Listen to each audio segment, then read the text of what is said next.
Hello, everyone. Hello. Hi. So Hello. this is the first time we're doing this kind of thing. So just try to be compassive with us because we are not used to speaking English. Between us, we are used to speaking in Spanish because that's our language, and we are either not used to Twitch and all this new stuff. So we did our best to prepare like a really cool streaming plan. I don't know how to call it, and I think we made something meaningful that everyone, especially the ones that like Blasphemous, will enjoy. So Yeah, you love it. yeah, actually I love this. So first of all, time for introductions. I'm Enrique Colinet, level designer. I'm also the guy responsible for all the spikes, so now you know my face. Then at my right, yes, that's David De Rosa, our lead programmer. Then we have Hi. down here, it's Enrique Cabeza, creative director, also art director, and the responsible for most of the nightmarish creations for Blasphemous. Say hello, Enrique. Hello. And then right here, yes, we have Michael Ortega, our main game designer. This is really confusing. Yeah, so he's mostly responsible for all the bosses and many enemies and many of the cool things that now work for Blasphemous. Possibly a lot of your deaths are my fault. So, Yes. yeah. I'm that guy. So we are currently like almost 200 people, which is amazing. So thank you very much to everyone that is following this stream. You can help us by sharing this stream with other people that you may like or love. Because the plan is to grow this channel, and the plan is that we will use this as a how do you call it, like speaker to announce new things, and maybe to play or see the art that many members of our community are preparing like every week. So this will be our place to talk to you directly.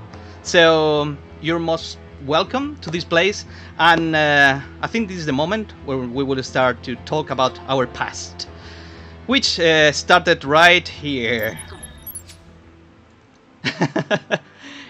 Oh, this is old. This is Blasphemous 0.0.0.1. Nothing. Minus 3,000. This is the first frame that was ever created for Blasphemous, right, Enrique? Yeah, the very first thing ever for this project. So not even the Penitent One was in the game. Who was this guy? What was the idea behind it? I think my method of working when I'm thinking about a project is to create a screenshot that could tell the developers how the game is about with just one look. Right, like a mock-up. Yeah, And actually, to communicate everything. And this communicating like this is a platformer, dark fantasy, very inspired by maybe Castlevania and Ghosts and Ghosts and Goblins, and and which is I the previous didn't one. care. I didn't care if it looked maybe a cliche or something. I didn't care about that. So I did what I just came from my guts, So and this is just the first thing of Blasphemous ever. So it looked like like a Mexican Undertaker or something to me. It's like a vampire hunter. Yeah, A kind of. Yeah, they I have this- to say that I really love this image. I would even make a game out of it. This is a vampire hunter with a priest hat. Priest hat. Yeah. but then Looks like the one from Bloodborne, right? Like the Father Gascoigne's hat. yes. Yep. Kind of similar. Yeah. But then Exactly. then things started to shift into another direction when you started to think that maybe taking the Spanish culture as a foundation for the game was a good idea, right? So then you, well, actually no, wait, we have some other mock-ups for the game. The game was more satanistic, or what was the word? I think it's more inspired by original Doom. Ah, yeah, you mentioned that Right. many times. Yeah. Yes. And even the gameplay I thought about when I was making this is like a 2D Doom. Look, there is someone in the chat saying, "Hey, there is Ten Piedad." Yeah, you know, What? the element of the roots Yes. in everything was in the first time Yeah, it was already there. made Yeah. here. Yeah, I'm surprised. I think I never saw this image, and the roots were already No, there. no, never have I. Okay, so then it was the time to think about a main character, and then we started to think on redesigns for the Undertaker, right? So, Yeah, what was the main inspiration for this? I wanted to create a character that could work in a silhouette. Ah, yeah. Okay. So, as a joke, we thought about to use one of the penitent hats Yeah. of the Holy Week here, but something trigger something inside us trigger something, and we just wanted to work keep working on it. Yeah, it's like one of those jokes like, oh wait, it actually sounds like a good idea. It makes sense. It makes sense. Yeah, and I remember my friend and now a team member Daniel told me about the idea of the hat, and he said something like, "This is it," something like that. This is it. This is the moment where we found This is the something one. valuable. I was very, very, very insecure about it because it was a very risky element to put like a hat, might look ridiculous. Yeah. Actually, I think that was the first impression for many people, but I think they got used already. Like now it's not. Now it's a cool thing. Yeah, but it's true. I think that for foreign people, maybe they can't imagine how hard is it for us to represent something like the Nazareno hat in an armor, in a suit and armor, because it looks so alien for us. There are different things that we are trying to bring together. So yeah, this was a risky move for sure.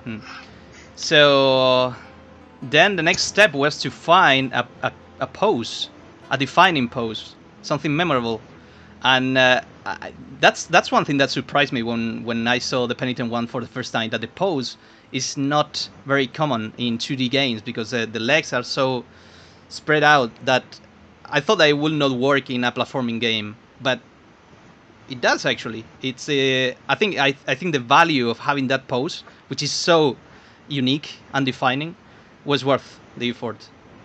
Yeah, I think it was inspired by fighting games, like Yeah. Soul Calibur or stuff. And then We wanted a more aggressive idle animation instead than elegant one. okay, so then that's how we went from Mexican Undertaker to to the Spanish Yeah, Penitent. actually, the last one is made by our lead animator, Raul, and the first ones were made by me. Okay, I actually find the one in the middle still pretty cool. yeah, it does actually. Still interesting. But it looks more like an enemy, right? Yeah. Yeah. It's like more Or an generic. NPC. It's still really cool. But I have to say about the pose, yeah, it is an interesting pose, but it was such a pain Yes. to program the mechanics of a 2D platformer with that kind of idle pose. Such a pain. So many problems. I could totally go with an Alucard kind of pose. It's just way more simple. But yeah. Okay, so after finding our main character, then it was the time to make our first prototype, and that's when we started our Kickstarter campaign, and the crowdfunding just went crazy. So someone was asking about this cinematic in the chat. Someone was asking what happened with this, why we didn't use it, and actually that's a good question. There are many scenes in here that were prepared for the solid purpose of having something cool to show. Like you had so many ideas in your head, and I can see it now, Enrique, that you wanted to have the Penitent One in so many places, in so many situations, and some of them remain in the game. But yeah, actually, some of the enemies are still in the game, so like the Nun, the Flagellant, the how is it called? This enemy with the ghost. Belghost. No, Belghost is the production name. Yeah, it's called. Oh, sorry. It's called Cimbalillo. Cimbalillo. Yeah, because most of the enemies are the places that I know from the game. I know them from the production name, not from the final game name. Yeah, we have really weird naming. Yeah. So this Kickstarter campaign went crazy. In just 24 hours, we got the 50,000 goal. And then from that day on, it was just more money and more money and more people interested in the game, and we had to come up with new rewards and new stretch goals. It just went much better than we expected. It was so exciting just to follow this. I mean, I wasn't even in the team back then, but I was following you guys and the campaign. It was so exciting just to see the numbers growing. It was like, they're going to make it. I think it was the same for me. I wasn't even in the team. I couldn't even imagine that I would be in the team someday, and it was amazing seeing you guys getting to the goal so fast and so well. Congratulations again. So fast. I think. How did it feel from inside, Enrique? It was a very crazy month. Yeah. I think the worst thing about that Kickstarter video was Expositor, because we promised a giant baby like ripping the Penitent One. We didn't know what to do in there. I remember that when I saw that, it was like, oh my god, do they really know what they are doing with a baby on a game so dark? What the hell are they going to do with it? But no, I think we didn't have any idea. Can I tell you what they did? They brought that animation to the boss designer and they told him, okay, so you need something with this. You need to design a boss around this. Here, how much of a boss can you make out of this? Yeah. Okay. That was so hard. So I think one cool thing that we made after finishing the campaign was to share this aesthetic prototype with the backers, so they will believe that the game actually worked and it was not just a video mock-up that we made in some editing software. So this is when we shared this aesthetic prototype, which actually looks pretty similar to the final game. It's just that a visual wise, of course you will say something about it. It looks much better now, yes, but it just looks pretty similar to the final. Yeah, most art here, the background art was all yours, right, Enrique? Not the backgrounds, but the main floor. Tiles. Some tiles, and I don't remember how many of these sprites were mine. One of the animators of the team, Andrei, helped me made a lot of the elements in the backgrounds, like tones and stats and stuff. I just noticed that there are a lot of spikes in the prototype. Yeah. And it wasn't me! It wasn't me! We didn't have many mechanics. Yeah. Actually, it just had like 3 actions, right? It was jumping, attacking, and dashing. That's it. No, you had like a charge attack, but it was like a different one. Yeah, it's different. Yeah, you had a different one, and also they look like the flagellants. They're doing that attack, like the secondary attack. Yes, and they notice that they vanish when they die. They don't explode. They just vanish. It was. Yeah, there's no blood. It was Peggy 16. I remember that Mauricio, the CEO, showed me this demo in a convention back then, and I was really taken aback. It looks so cool. I was already in love with the game just with this, and I think it was the case for a lot of people back then. Did you see the spikes? They are actually inspired by the one of Prince of Persia. Prince and Princess vibes. This is why they are all Yeah, crooked. Now that they you are mention like it, a they crooked look really one. similar. They're not straight. They are like a. That's cool. Oh my god, the cave. Yeah, did you see Yeah, that that's you went it. from an ambience to another, and you didn't have to like transition from one scene to another. But you didn't like that in the end. Like you prefer to keep like every ambience separated, and because in this moment we didn't have a unique music for each scenario. I think the sound here is all ambiences. It's just wind, and that's it. So I don't know if this part of the level was made by Anton, our intern from Russia. yes, Ah, our Russia connection. Yeah. And I remember a lot of arguments and fights about the geometry because I wanted to make like a very organic geometry, but that create a lot of problems in the physics and stuff. Yeah, that's So a we fact, changed.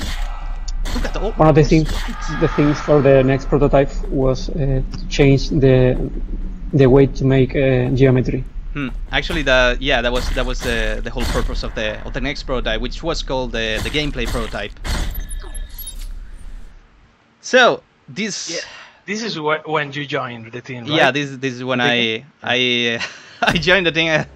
I saw what happened collision wise, and no, yes, use rules. What are the rules? There are no rules. I remember those that blocks. I remember that you were showing this with Mauricio in a video that you did. Yes. Like at the development video. And I was thinking like, okay, this guy has some balls, just showing the innards of the game like this. Yeah, actually, many people mentioned that in conventions and game showcases. They saw that we were showing a prototype with this, with the blocks, with the blockout, with the gray box, and right, placeholder art and everything. And I don't know, there are two different mindset when you see this. Like, okay, they are too lazy, or the other one is like, wow, they must be really confident. And we were in between of those. But yeah, here we had like more, maybe a couple of more movements. We could interact with stuff. We had a really primitive menu. I think it will appear like in the next screen, and it. Yeah, and you had like a different system for the rosary beads and everything. Yeah, right? it was my first approach, and it kind of worked like the Final Fantasy VII materia. So you had to. Yeah, it was interesting. I kind of hated it. Damn it! I loved it. Confessions.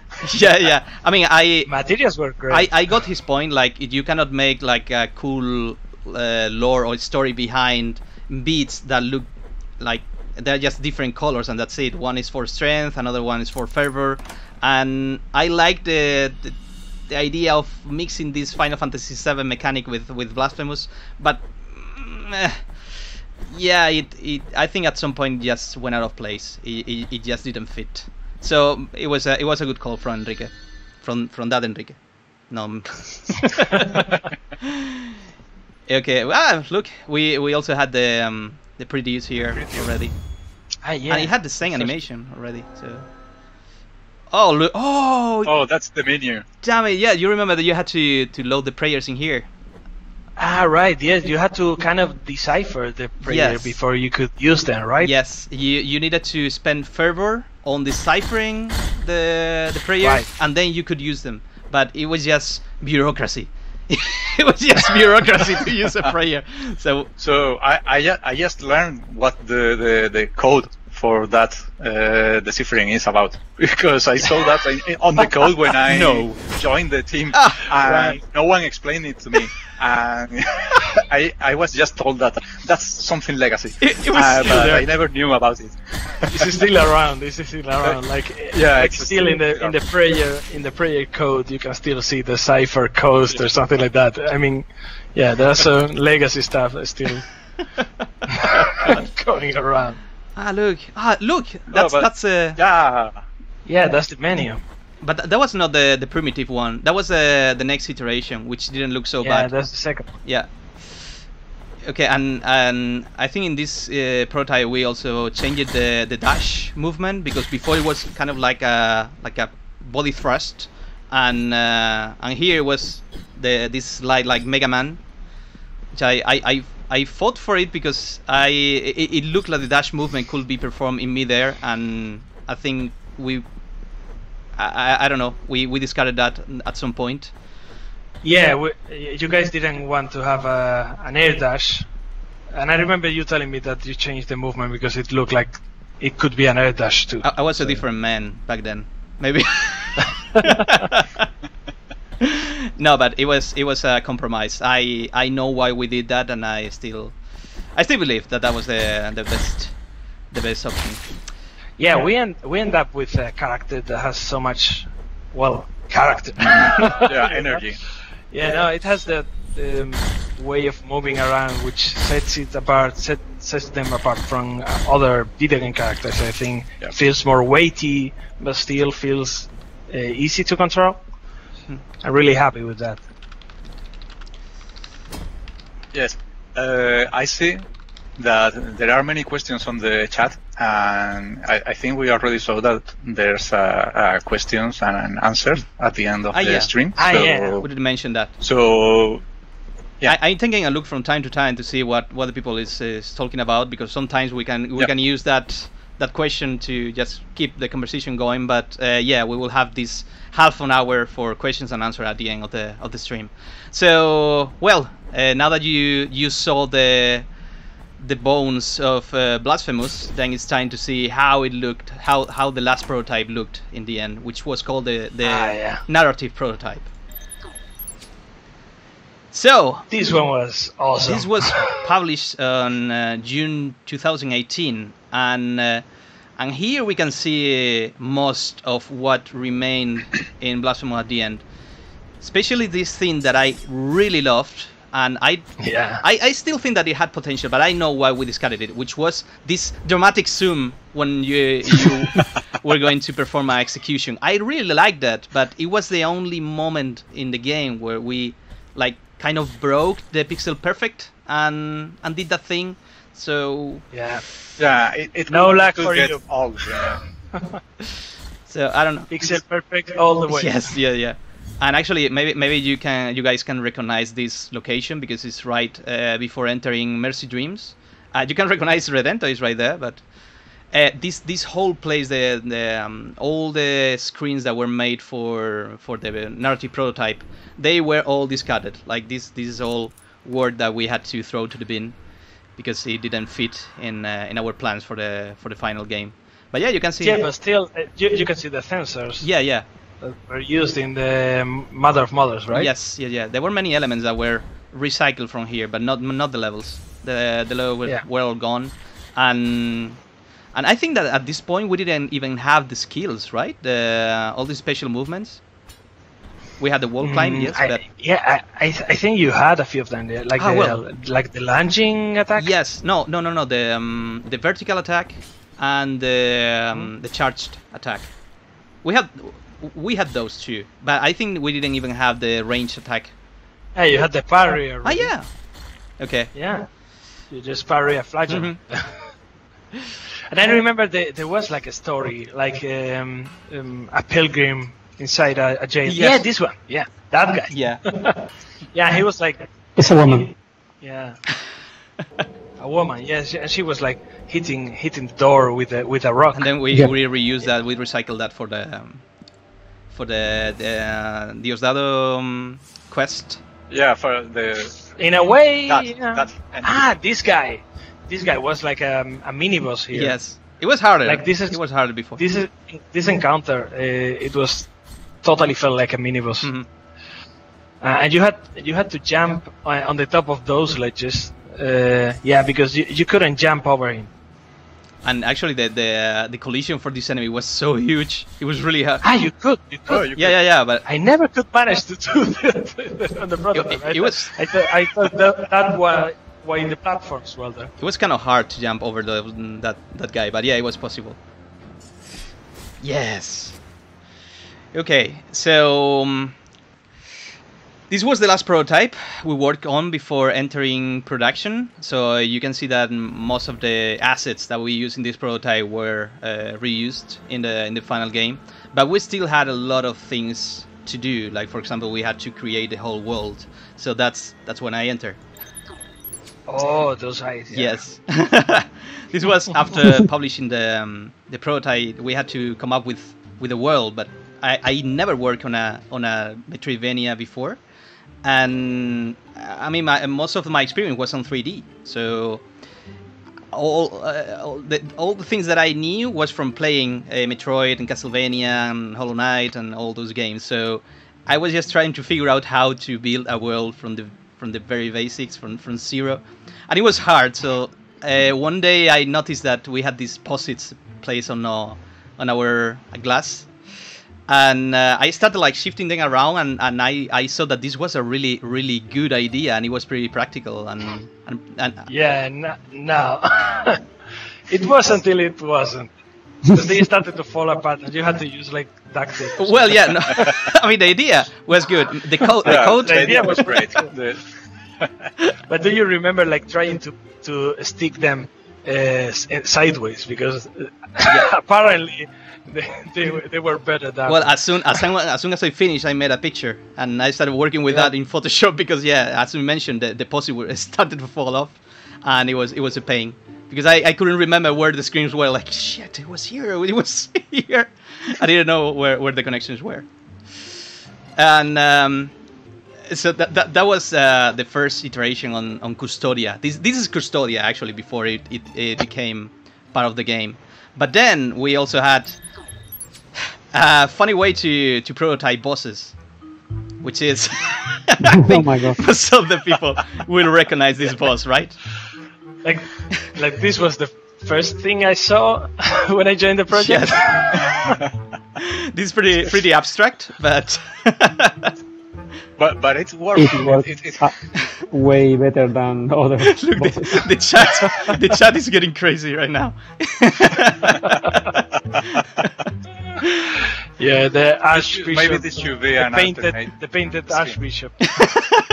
Yes, but it did work pretty well. I mean, for the prototypes, we went for this style with many of the bosses, and for placeholder was pretty practical. So yeah. Well, I don't want to do it again. This in the DLC. Oh look, even the hands. I mean, that's awesome. yeah, but we kind of stopped doing this after a while. We did this for this boss and also for Tres Angustias Yes. Charred Visage. Mm-hmm. Yeah, or Lady of the Charred Visage. We did this kind of like prototyping in Paint, but at the end of the day, Blasphemous is a game that relies so much on the art style that I started working really closely with Raul, with our animator, and we were working with real animations. The sooner the better. Okay, so that was another important part of the game, the bosses, but then we also had to. Chernobyl Melquiades, Oh my God. say in the chat. we had to find our Oh. soundtrack, our The screaming for the screaming music. instrument. Yeah, Finding the song of Blasphemous. so the funny story about this, I think it's Hurdy-gurdy. called hurdy-gurdy in English. It's Sanfonia in Spanish, and we didn't have the budget to buy one because these things are expensive. So Mauricio Garcia, our CEO, came up with the idea of printing one on wood, and Carlos Viola is. Laser cutting. Yeah, laser cutting wood. It was laser cut from wood and then put together by you guys. Yes. Enrique, you look so happy with it. It actually made a good tone. Look at the face. He made it sound good actually. So That's the moment he realized that it even worked. Yeah. But yeah, it didn't sound as good as a real one, but that Not beautiful, but creepy. exactly. It was a creepy sound, which went on. Looking for the sound of Blasphemous. Yes, that's Creepy, but that was our excuse. Like, yeah, well, it doesn't sound good, but who wants that? Like, we want this creepy sound, so I think it fits. Yeah. Enrique, can you explain what is this red thing behind me? The red. Green. Ah, that was a. Oh God, I don't have a video for that, but yeah, we. That was awesome. We. Oh, okay. So, oh yeah. Oh, okay. I haven't seen it, but I know what it is. I should have prepared a video for that, but yeah, we kind of green screen us. Well, I green screen myself. So, like you guys, do you guys remember that enemy, which is like a lady, like a ghost lady that teleports around and kind of fences? You use like a fence sword. It's called Tithona, right? So the first prototype when I entered the company, that enemy was prototyped with pictures of Mr. Enrique Colinet. Yeah, and just with a wand or something. Yeah, we tried to improve the enemy creation pipeline, and we thought that maybe using green screen and just cutting the frames from the video with the animation that we wanted was a good idea and was optimal, but it wasn't. It wasn't. It was a really bad There was a lot of experimentation going around there. Yeah, it was easier for Prince of Persia. Yeah. Someday I will show that. I will show that to the community, but not to. That's the origin of many internal memes. By the way, that guy is Carlos Viola. He's the composer and the maestro of the whole music of Blasphemous. So, yeah. Someone is asking if Enrique can play La Cucaracha. With the screams. Maybe with the drums. Oh, yeah. Well, okay, so now it's time for the first giveaway. So we are giving away some Blasphemous keys, and now is the time. So give me a second. Giveaway. I'm going to open the giveaway with the first word, which is Penitent One. If you type Penitent One on yeah, just type that, and you'll enter the raffle. Yeah, exactly. So we are going to give I don't know, maybe 1 minute or 2 minutes. I don't know. I will wait for the people to. I will wait till I have a good number. Like we have like. I'm guessing we will have around 4,000. Yeah. I mean, you can't enter twice, so don't try it. I mean, you can still try it. You can, but it won't count. Yeah, it will count. I think that. So I'm seeing. Oh wait! I see people from the team. Wait! People, wait! There was a problem. Wait! Okay. I didn't. Okay. I didn't. Stop. I didn't write the correct word for the raffle. So give me a second. It's Penitent One. I was the one writing it. Okay, 1, 2, 3. Now it's correct. Okay, try again. Try again. Mistakes were made. I'm sorry. Okay, now there are way more people entering the raffle. I'm pleased to my fellow team members. You already have the game. Stop trolling our comments in the chat.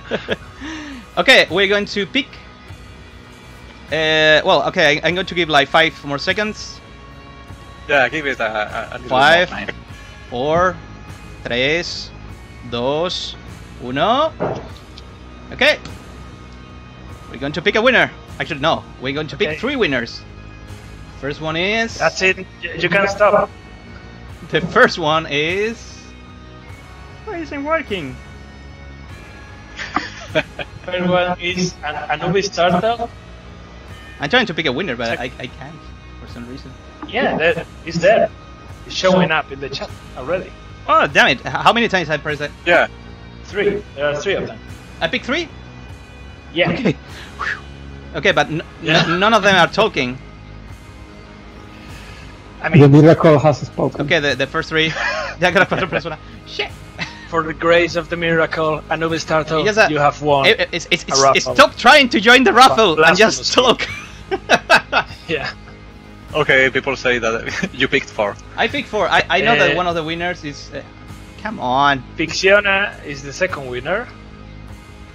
18, Emilio 18 is the third winner, it seems. Maybe I didn't do something correct. The winner and... Yeah, there are 3 of them. What was the name? Shit. I didn't prepare this properly, apparently. Damn it. I was expecting the name of these winners to appear. No. I was expecting the names to appear individually. Enrique. Yeah, wait. Enrique, yeah. I got it. I got them. There are 3 of them. Yeah, I'm panicking. Anubis started, Fixiona, and 18 Emilio 18, I think.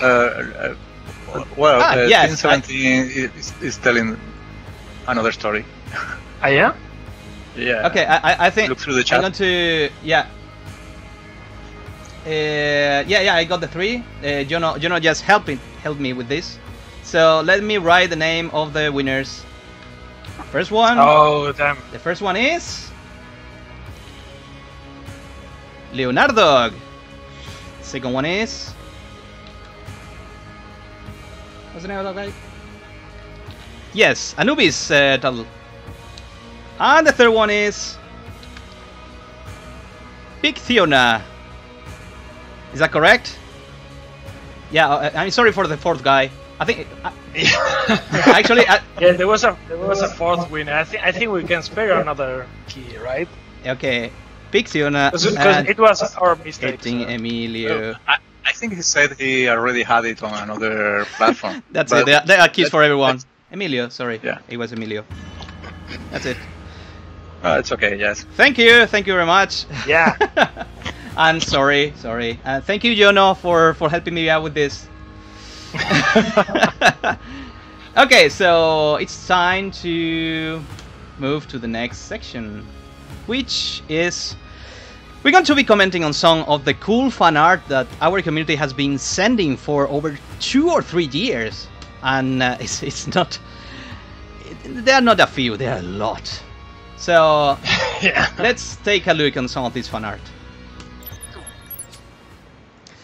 Okay, so we have a lot of fan art prepared for this section, so we cannot comment on. Of course, it's going to be expositor. Yeah, and I have to say that this is amazing. It's great. I will print it as a poster for the office. Yeah, actually, we had that one. To remember that we should never ever put a baby on a game again. I will burn it to the ground. Yeah, but I just wanted to add that Expositor is called Despacito by your community. I just thought that you guys need that information. You can continue. Okay. No, I just want to. Yeah, we'll start commenting on some of this cool fan art, and I think this one, which was the one that appeared by default, it's made by Ace Puig, which is a friend of mine in Barcelona, and it's the first one because his name started with A, so that's the reason. But yeah, actually, it's pretty cool because we don't have that many fan art involving bosses. Well, especially we have fan art involving bosses, especially for Tempiedad, and Crisanta, of course. Bye. I think we have to check. We had to check that Melanie art at some point because she made a joke about the Tempiedad thing. But okay, we're going to be picking some numbers between. I think I made a selection of 114 fan arts. 6. So sorry. You will be the first one. Just say a number, David. Me. Yes. Okay, 52. 32. Okay. Yeah. So let's see what we have here. Oh man! Oh. You nailed it. That was actually pretty cool. I mean, when did this happen? I think it was someone from in Discord, right? I think it was I think so. the day the day the game was launched. Blasphemous was launched, and then that guy who is called I had here Turbogam in Discord, and he made this cool fan art like, "Hey, welcome to the club," because Bloodstain was released like 3 months before, and actually this was really nice from him to make this drawing. And it's cool because after this, like almost a year after this, we entered into a bundle together with Sword and Whip bundle on Steam. With Bloodstained, is insanely cool. We're still hoping it's an Igarashi thing. Yeah, we're still hoping to meet Igarashi one day. To have some wine, you know? Yes. Now it's your turn, Enrique. Say a number. I don't know. Number 9. Number 9. Wow. Yes, Oh, I remember this one. The author of this drawing is Van Dyke? Geirod Van Dyke, and it is amazing. I mean, I think it's one of my favorites actually. It's just so cool. And I can see that the mea culpa is also. I never noticed that the mea culpa is on the bottom right. But Yeah, it is. It is, but in a different position. In a different pose. It's kind of a drunk man trying to not fall to the ground. You know, it's like having. Not canon. He had too many biliary vessels. But this is totally tattoo material, right? Yeah. It looks like a grabado thing. I don't know the name in English, like a lithograph. Yeah, it could be. Yeah. So now you have to pick a number, Michael. Me, okay. So for my number, I want to ask the chat which number they want. Really? But we're going to do something different because I'm the boss designer. So I want to see which boss name comes up the most. So which one is your favorite boss? Chat? Okay, hit me. Hit me with the boss name. No numbers. Oh God! Boss name. Yeah, that was not a good idea. I see 14. 21. Crisanta. 777. Baby, Crisanta, baby. It was maybe it was a good idea on your head, but It still is a good idea. This is like the POSIT map, you know, good idea, but Okay, got it. I don't care. I love Crisanta, so it's going to be her. So. okay, I can look for a Crisanta. I can look for a Crisanta fan art. Yeah, that's the thing. Just look for a Crisanta. Okay, I think we got one like not long ago. Ah, damn it! Didn't I? I thought I put that one here, and I didn't.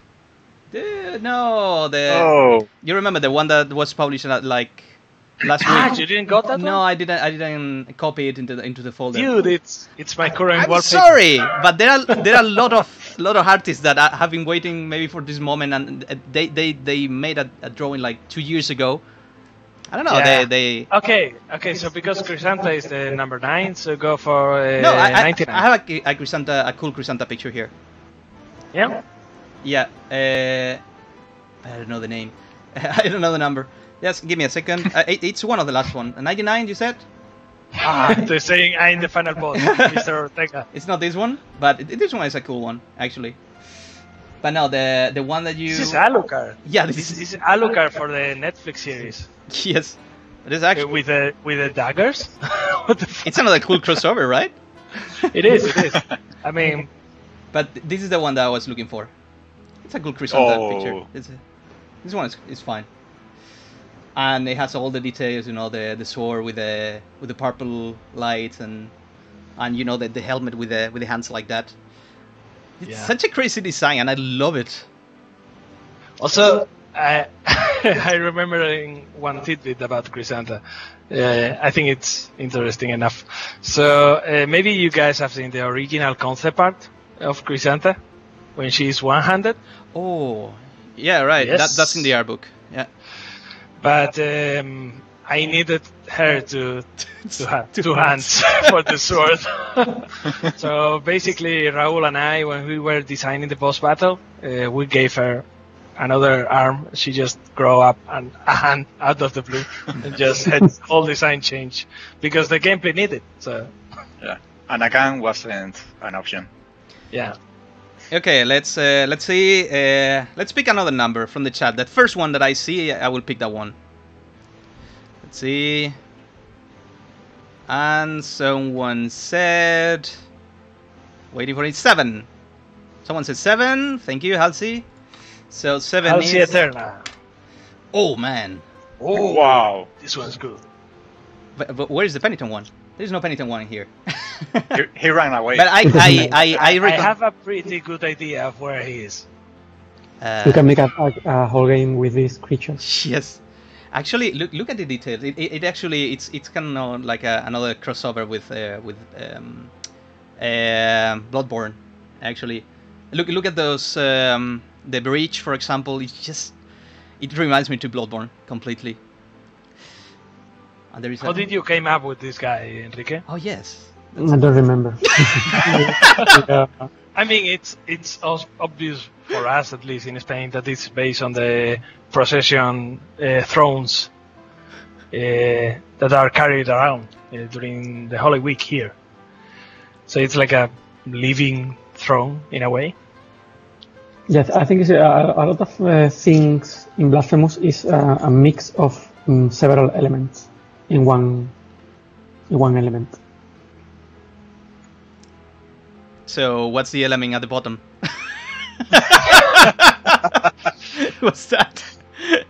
But yeah, actually, A nightmare. Creature.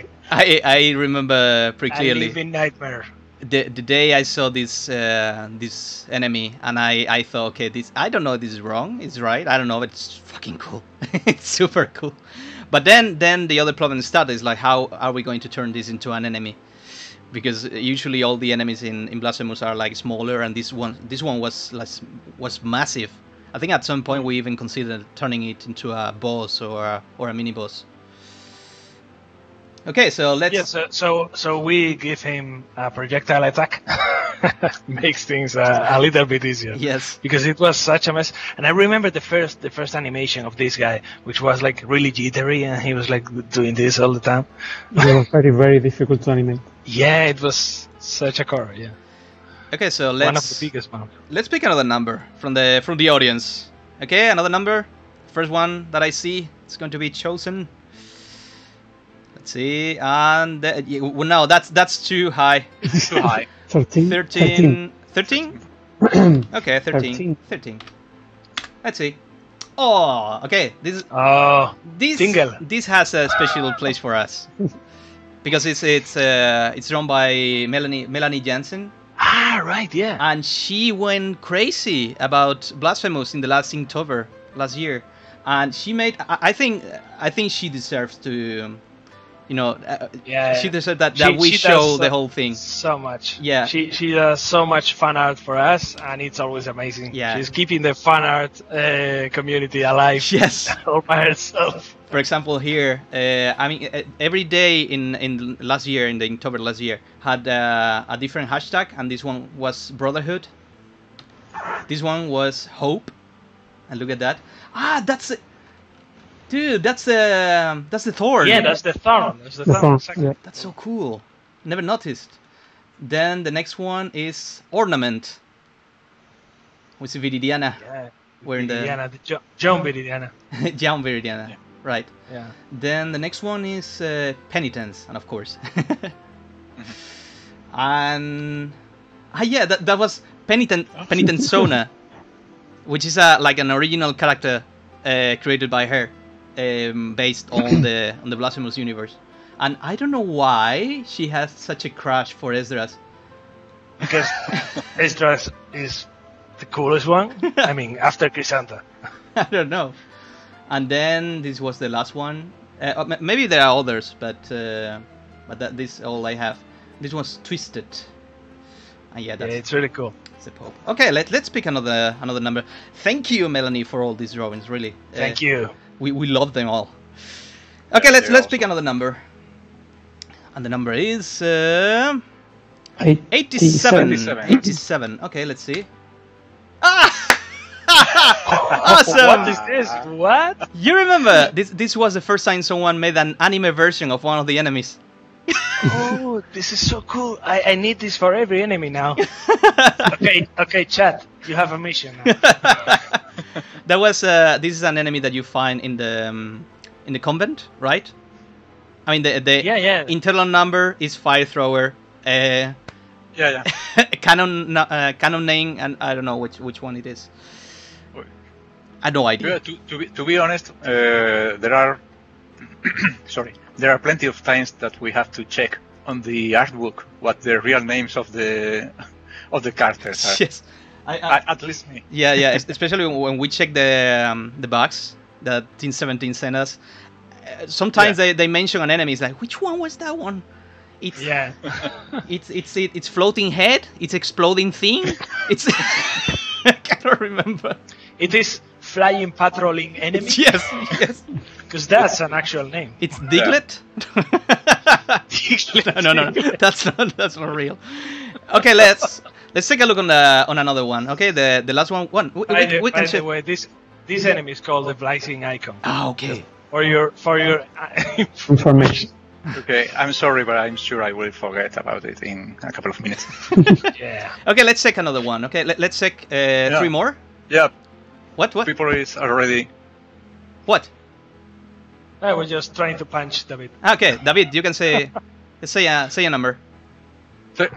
Well, the chat is writing numbers. So then pick a number from the chat. Yeah, 8 is the first that fit on the range. 8. Didn't we see 8 at the beginning? No. Okay. Wow. Oh. This is Penitent with a really bad hangover. But I really like the detail of the eyes. I mean, it's pretty unsettling. The way he stares at your soul. Like stone, in a way. Yeah, but the funny thing is that one of the eyes are closed. I wonder why. Oh, well, yes, because of the blood. I can imagine. I can imagine. There are a lot of blood, so yes, it's pretty easy to imagine. Okay, there are actually I had to remove many fan arts that involve only the helmet of the Penitent One because it's such an iconic thing that people love so much, love to draw so much that I had to pick some of them. So this such a iconic thing. See what you did there. God, no, you didn't. Okay, let's. Okay, yeah. Yes, go home. Enrique, can you pick another number? Sorry about that. Me? Yes. I've seen people in the chat say 12. 12. But we well, okay, 12. This was already taken. Okay, we have. This is a bit biased for the low numbers. Let's pick another number on the other side.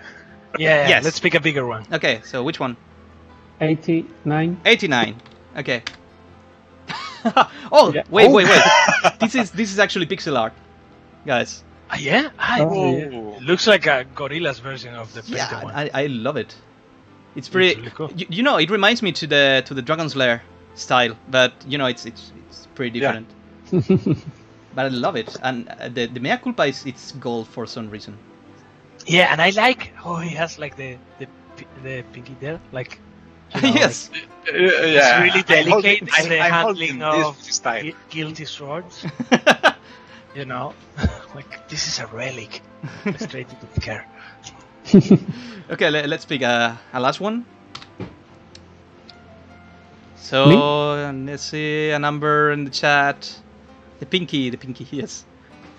80 or 20? Yeah, 80. Let's see. Oh, right. This was part of the 6 characters thing that went on for so long. And some people like to draw the Penitent One or some other characters. But the thing that I like the most from this one is that the detail on the helmet, like the blood is painting that symbol. It's a bit like a cross, but it's turning it like into the. It's the symbol that the Penitent One Twisted makes one when symbol. Yeah, when you use a flask. Exactly, right? when you take the flask and crush it on the helmet. Yeah. So he just healed. Yes. He was losing. Now, what I like, and it really blows my mind, guys, like, see this. So, see the other characters. There are 3 characters from Bloodborne. Yeah, actually, yes. And our mate, Penitent One, is there. This is amazing. I mean, I just can't believe how it influenced so many people in just a year. It's great. It's great. Okay, so when we talk about fan art, we're not only referring to drawings. There are also many forms of art, and one of them is actually tattoos. And that was one of the things that surprised us the most when we released the games. That is really people tattooing the Penitent One and some other elements from the game on their bodies. This is amazing. I mean, I'm not brave enough. I'm not brave enough to do this thing, but I love to see people doing this thing. And we have a bunch of them Like for example, this one. It's pretty cool. Love it. Yeah, sorry, I was still thinking about why Rango was there in the past. I still can't wrap my mind around. I would like to know if someone in the chat has a Penitent One Hey, or some Blasphemous. Sorry, Enrique. Yes. It looks like one of the artists that we showed art before is on the chat. Oh, Melanie Yeah? Jansen. Melanie Jensen. it's Melanie here. Yeah. Thank you, Melanie. Yeah, thank you so much for showing my art. You are pretty welcome, Melanie. You rule, Yeah. Melanie. We love you. Keep Keep making enjoying more. those fan arts, please. It's so fun for us to just watch that. Okay, so some of these tattoos I found them like I don't know in weird places on the internet. So just excuse how Blurry Song. This one is so detailed. Yeah, and actually it looks pretty cool. But this is the leg or is the Like a watercolor yeah? tattoo. Yeah. Then we have this one. Yeah, I think this pose is pretty. I mean, it's the one that people like the most. This half rotated. No, like how do you call this in English? Yeah. I cannot remember. It's not front. It's not side. It's 3/4. I don't know. I think it's 3/4. Then someone made a tattoo of the lady of the how is it called in English? 6 arrows. Of the 6 arrows. The Exactly. lady of 6 arrows. Yeah. We call it Dagger Lady, right? Yeah. In this one, This one works really well. yes. The face is a bit different. It looks like a more angular, but it's interesting too. I- Looks like a I- Venetian mask. I told you it's pretty iconic. The thing I don't think that these letters in there are tattooed as well. I think that's a watermark. I don't think so, yeah. Can you imagine? Like just. Yeah. And oh yes, Oh, Wow. my boy. I love this one. That's one of our favorites. Yeah, it's not pretty common to see people. I mean, He's m- such a good boy. most of the tattoos are about Penitent One, but this one about Kipse, that's not really common. And it's colored, so it's even cooler. It's really cool. Give him some love. I mean, Yeah. he just do warm hugs to everyone. This was well, I had the name of the guy. It's Vitaly Podsatsky, but also I have Workhorse Irons and Skin Doctor. I have many names in this one because it's a tattoo. So one guy is the one that has the tattoo. The other guy is the one that makes the tattoo. And this is a pretty cool one. Wow. Wow. This is really detailed. Funny thing is that he made the 2 candles for some reason. Yeah, those are the candles from the game. Yeah. Yeah, with The Fairbar and the health one. yes.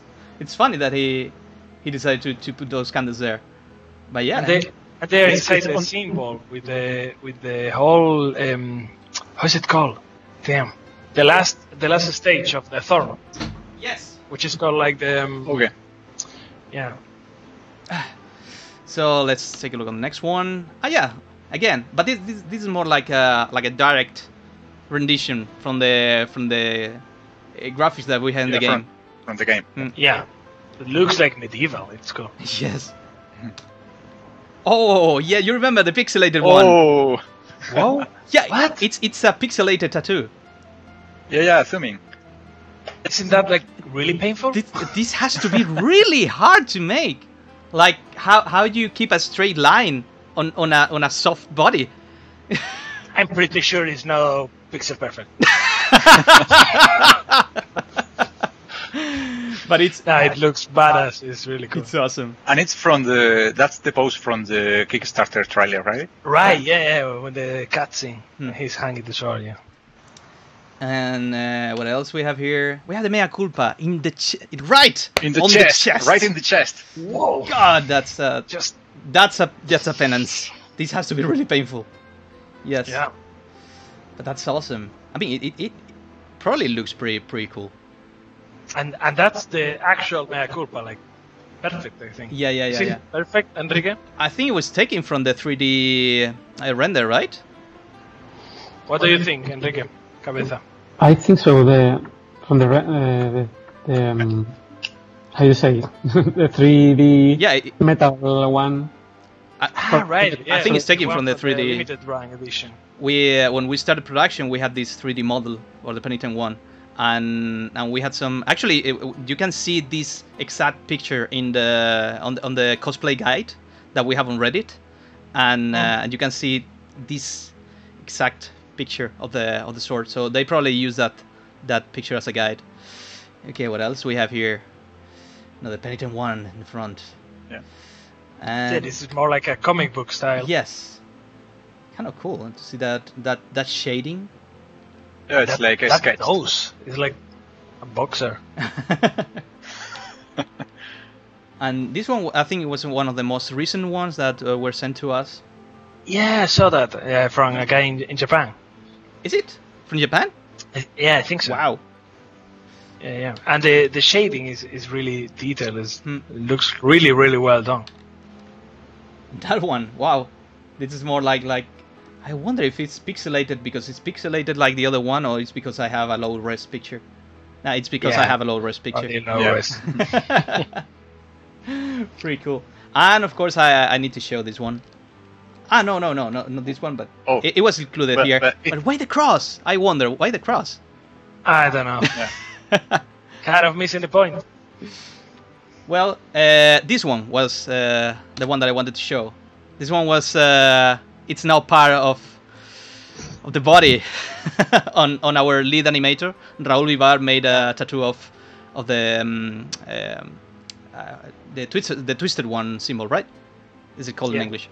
Yeah. So I think it was a place here in Sevilla called Quoth of the Raven. It's a tattoo parlor, and they offered free tattoos for the team. Exactly. The whole team, yeah. So he was the only one accepting the challenge and accepting that offer. He's the only brave. Yeah, the only brave one. Yeah. So yeah, this at least one of us. Oh, by the way, Raúl is on the chat, so you can say hi to him. Oh yeah. Okay. Hello, Raúl. Hey, Raúl, we're showing your body here. Yeah. In fact, he said something about the air on the on his arm. There are only like 400 people seeing your body now. There he is. Okay, so let's take a look on another form of art, which is cosplay. Cosplay, which is another thing that surprised us. Actually, yeah. Is this guy from Seville? Huh? Is this guy from Seville? Not from Seville. I don't know if he's from Malaga, maybe. But this was the first time we saw someone cosplaying the Penitent One. I think we saw him in Malaga or Granada. I don't know, in one of these conventions, and it was pretty cool. Like he got most of the details. Is this the first cosplay we saw? I think it was. Yeah, I think it was. Yeah, I think it was. And the guy is Zorro Ronova, in case he's there, because he's a huge fan of Blasphemous.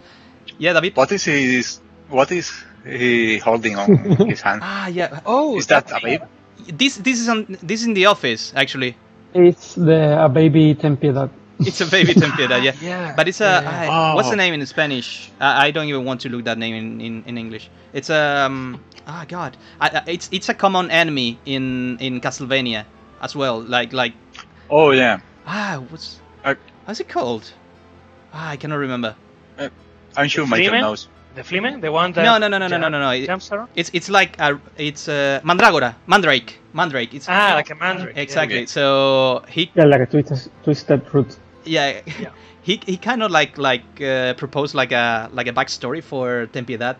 Like he started with a mandrake and then he turned into into what it is. But no, that's not canon. That's not canon.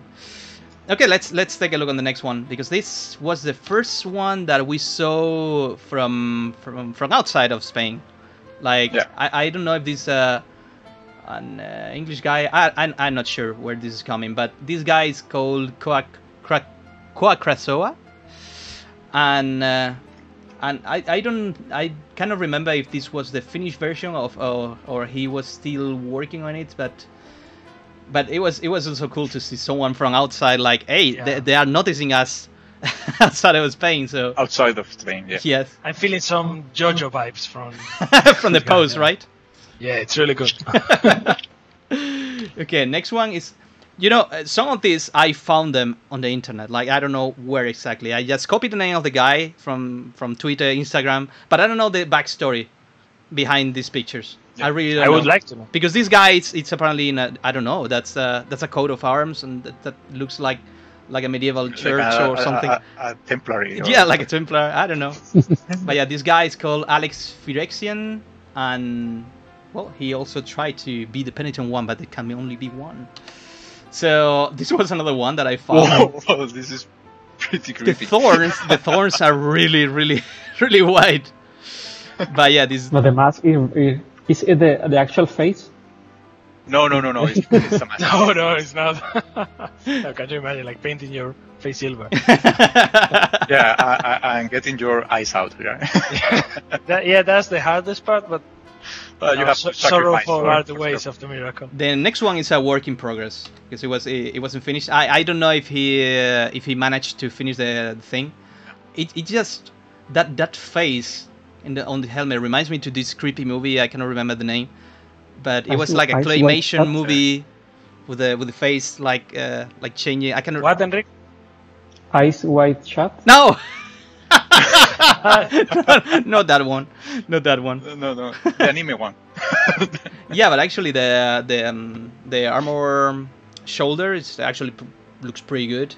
The sword is awesome. Yeah, the sword is awesome. But looks dangerous. Yes. And the helmet, as I mentioned, is just a creepy face, but it looks pretty good, actually pretty decent. Now we have this guy who actually, I think this guy won the contest, or was one of the winners. This guy is called... the one that looks a bit like older, like an old man face, a bit. This guy is Yes, Nanahara. The Penitent. Yeah. And, yeah, sorry, I interrupted you. No, yeah. Go on. No, just to mention that. I'm seeing that's an old version of the sword. Really? Is it? Yep. Because it... Okay, disqualify. No. I think No pixel perfect. we did that version before the last. What? Yeah. This is the first version. Okay. The first one. Probably. An old version. And we finally Yes, did an older version. It's one of the first versions of the show. Yeah. Okay. Cool. Yeah. Okay. Someone was mentioning on chat dwarf penitent, but that's probably because of the pose. Yeah. The pose is not. The camera person should have been on the side, not on the front. Yeah. Anyway, he looks like the Penitent One after beating the game several times. Yeah. He did all the penitences. Yeah, for sure. Now they have at the same time. This one, which has like a really beautiful face, like it's more. I don't know. It's the lining of the photo is really great. Yeah. The background is fake.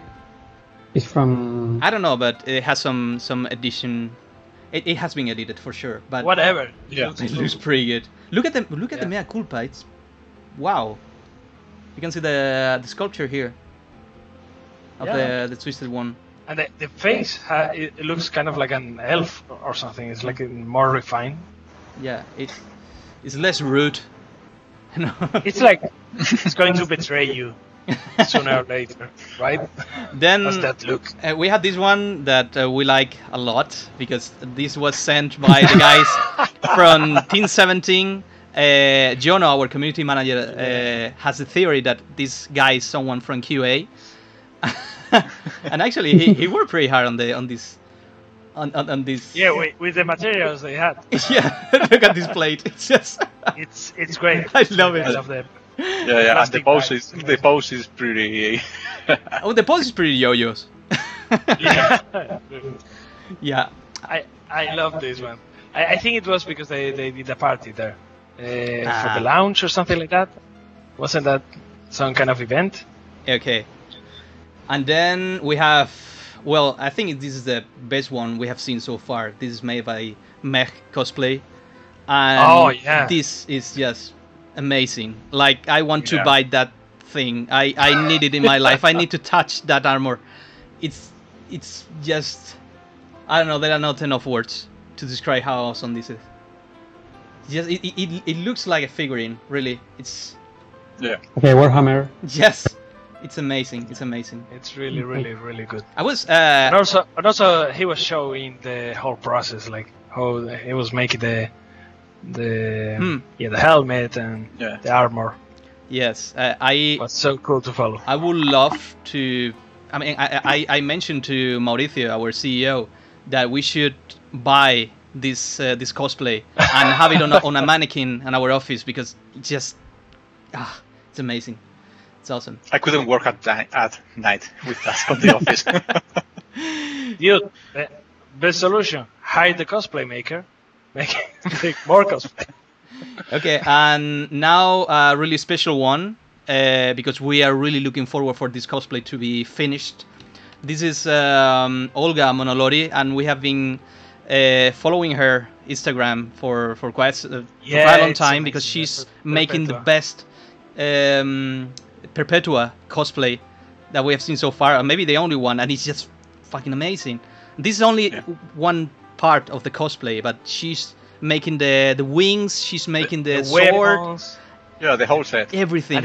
And the wings, they move, they kind of flap. Yeah, they have a kind of mechanism for It's really impressive. Outstanding, and we're looking forward to that day when you show that final result, because we love it.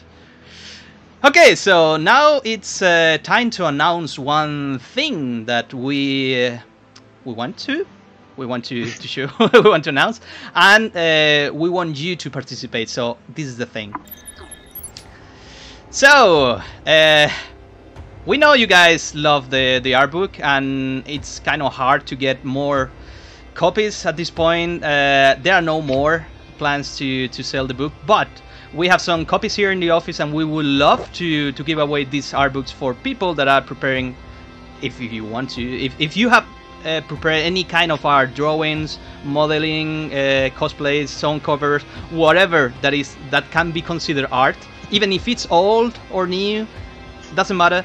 We will love you to participate on this contest. I mean, you have 1 week to participate. I know it is not much time for new art, but if you have some old art, just join this hashtag on Twitter or Instagram, and send us your art before next Thursday at 12 p.m., which it's PM CST time, of course.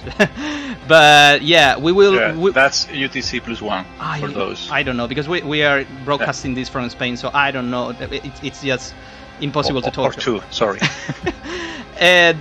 Just send us your art before Thursday, just to make sure. And at the end of the day, we will reveal the winners on our Blasphemous account. Okay? How many winners, Enrique? We will have 3 winners, and for that contest, and those 3 lucky ones will get one art book for Blasphemous.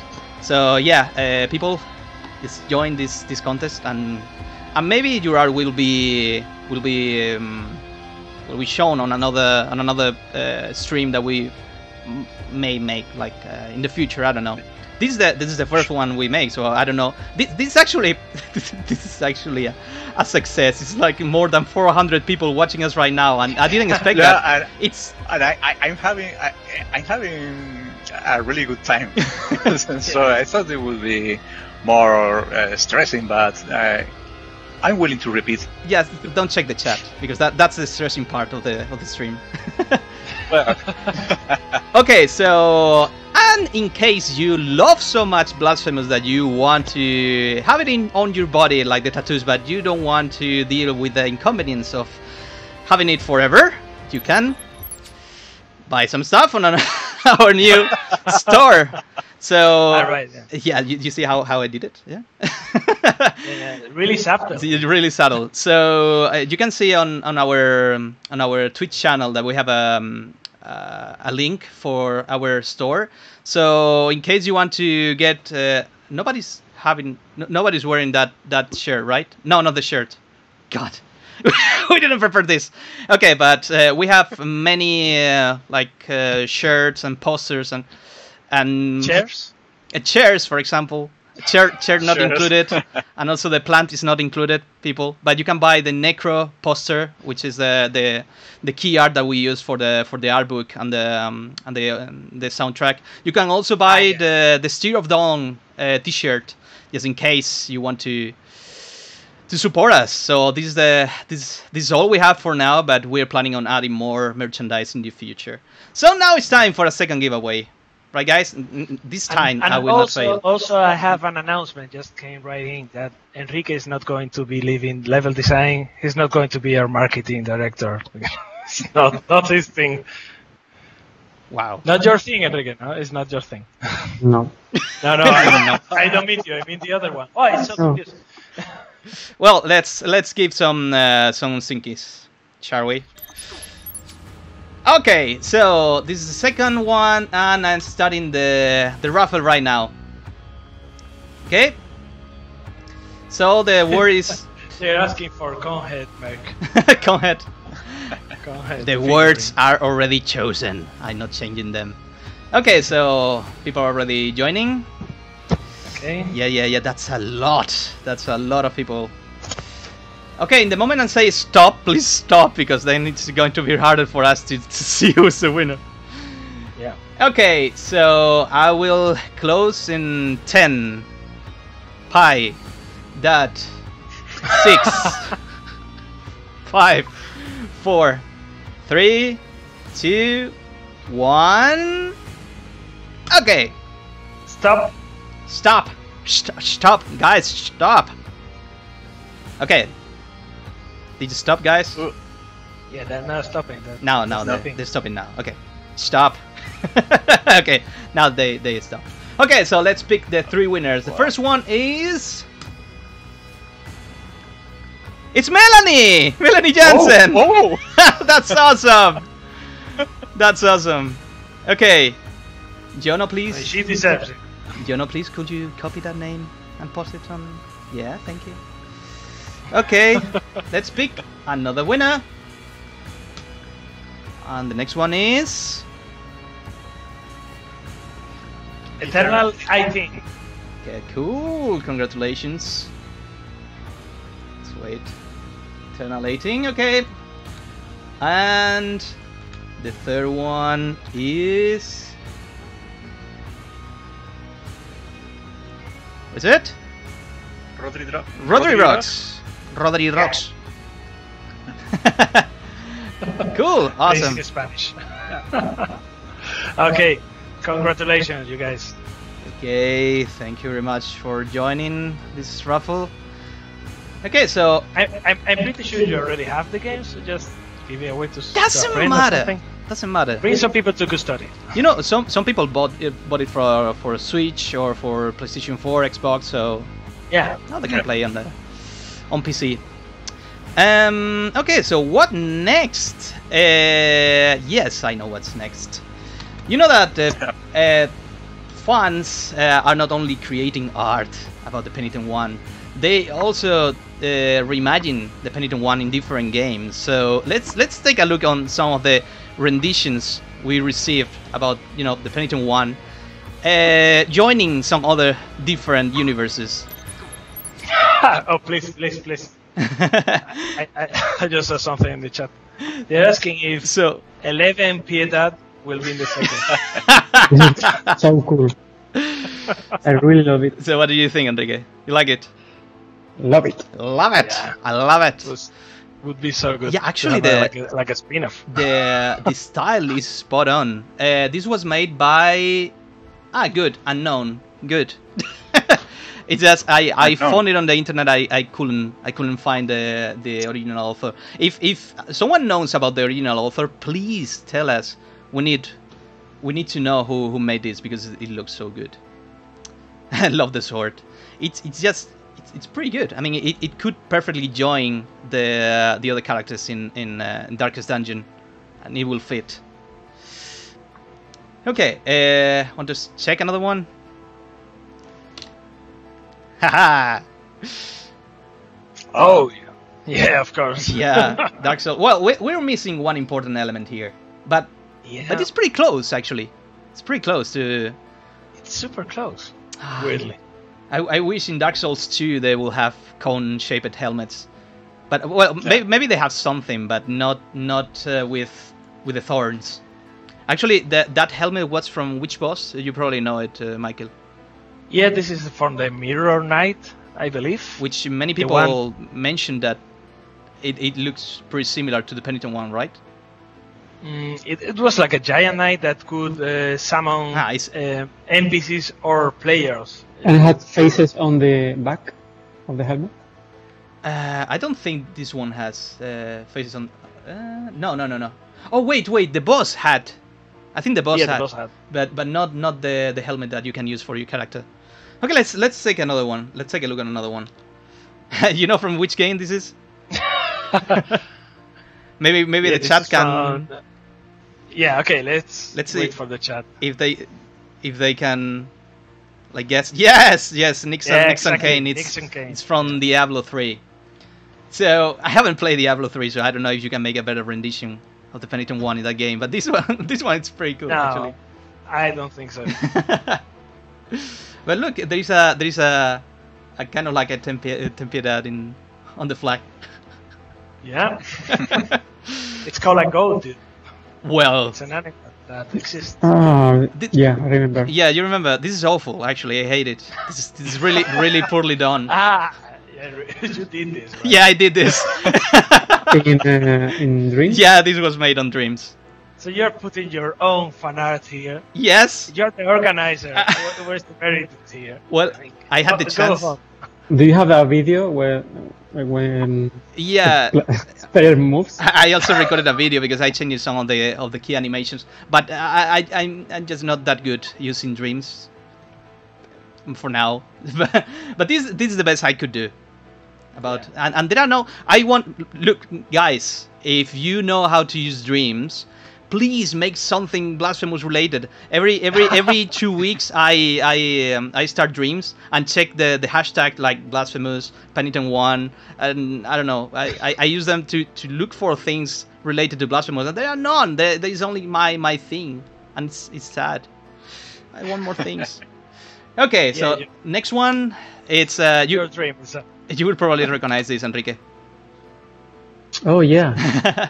Crossing Souls. Yeah, this is from Crossing Souls. So this is actually not a fun rendition. This is actually this got into Crossing Soul, which is a game that another studio that existed here in Sevilla. They made this Crossing Souls games. The company was called Foratic, and I think you enter a mansion, and on the basement you find these two portraits, which is a homage to The Last Door, which is our previous game, and to Exposito. And I see that they copy one of our concept arts for Exposito. And maybe I think the character can take a look at the actual painting. Yeah, he can and make a comment. Right? Yeah, you can interact with it on Crossing Souls.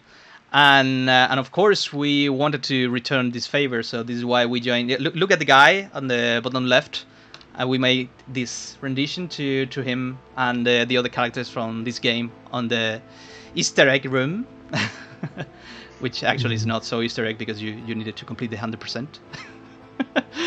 But yes, this is that portrait. This is why it exists. Okay, so next one is. So we have, sorry, Enrique, we have Paula on the chat. So people, and she's saying that she made some of these paintings. So... Paula made it. Tiny Giratina, tiny Giratina. She's Paula. She's one of our pixel artists. She's the one fixing stuff, and another way to define her will be help. She did help, Paula. We need your help. She did all of the rooms of the remake of The Last Door. Ah, yes, yeah. She was part of the team that was working on The Last Door, and I'm glad that she could join us because we needed a lot of support. So she has been helping a lot with the art in the final stages of Blasphemous and in our DLC and content.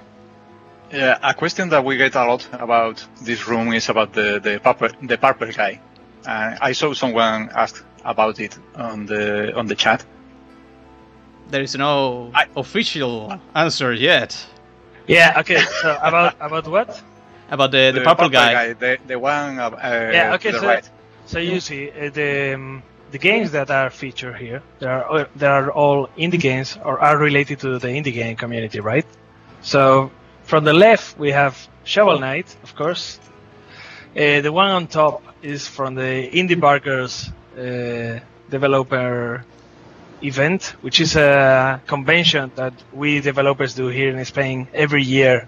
Except this one. Like the Rona year, of course. And it's the best event in Spain for a game developer, really. For an indie game, yes. Yeah. And below that, we have Rhyme.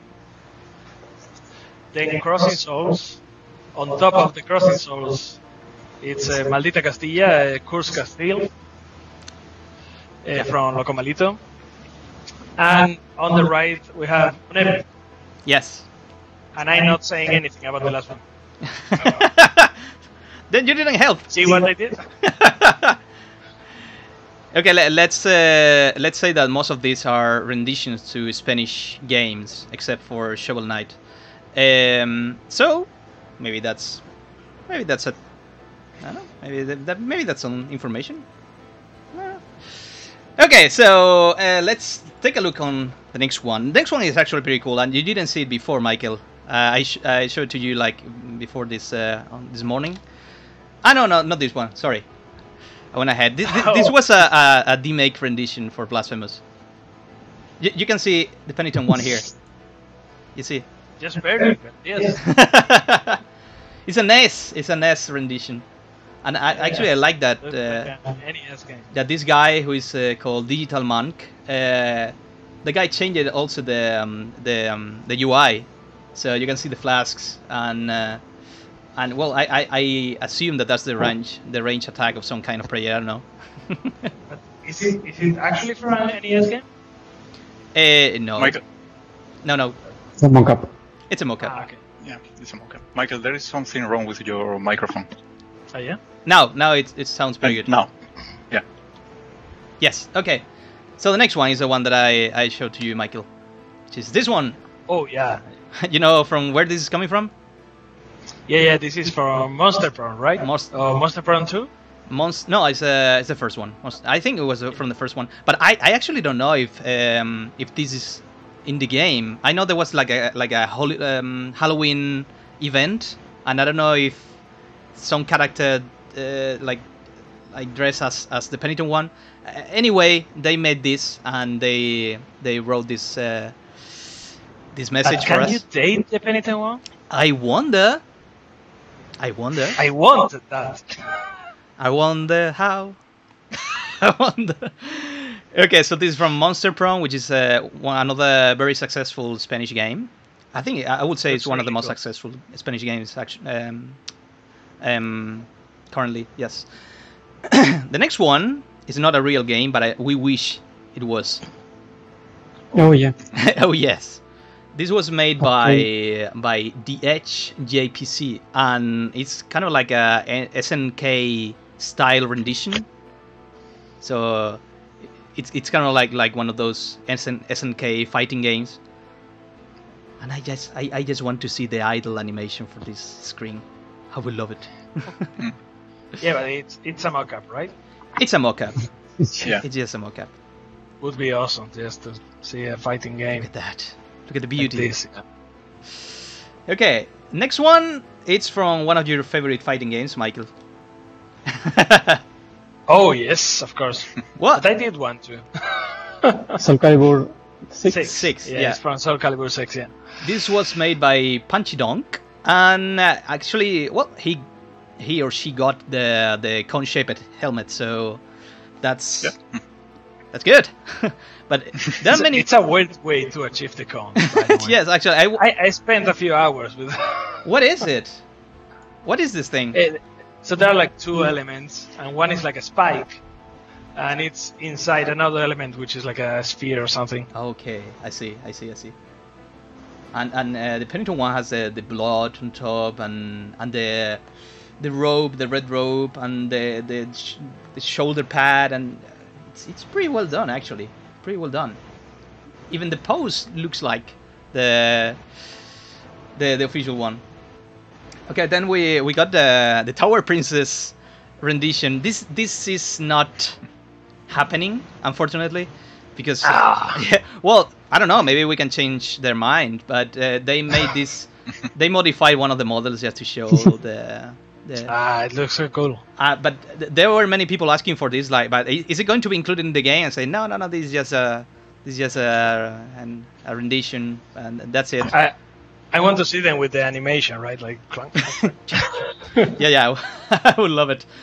But why not? I mean, if it's a matter of like giving rights, I don't care. What? I don't mind. I like it. I would like to see this on their game. Okay, so let's finish with the latest, biggest rendition to the Penitent One in another game, which is Bounty Battle. It was released like last week, I think it was, or 2 weeks ago. Yeah, I think last week. Yeah, and there's a huge cast of indie characters and some original ones, and you can see the Penitent One it's here. Hello. So let's take a look. It's kind of hiding. Yeah, let's take a look on the Penitent One fighting on this game. You can't hide with that hat, Penitent One. Of course you can fight with that hat. Actually, Yes, but you can't hide. You can't hide. But why will you be in the Penitent One? So one thing that we loved how the Penitent One was presented on this trailer. It's just so cool. It's the Penitent One. Super cool. It's badass. It's doing this cool guys don't look at explosions thing. And then we'll see the Penitent One fighting against. And it's in such a good company, right? Like, those are some really, really outstanding games. I mean, Guacamelee, you have All Boy, you have Battle Chasers, so Flint Hook.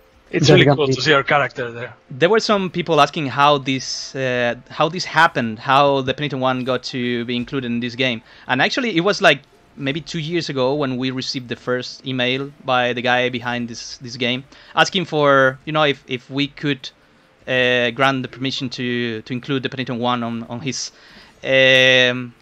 Smash. How would you call it?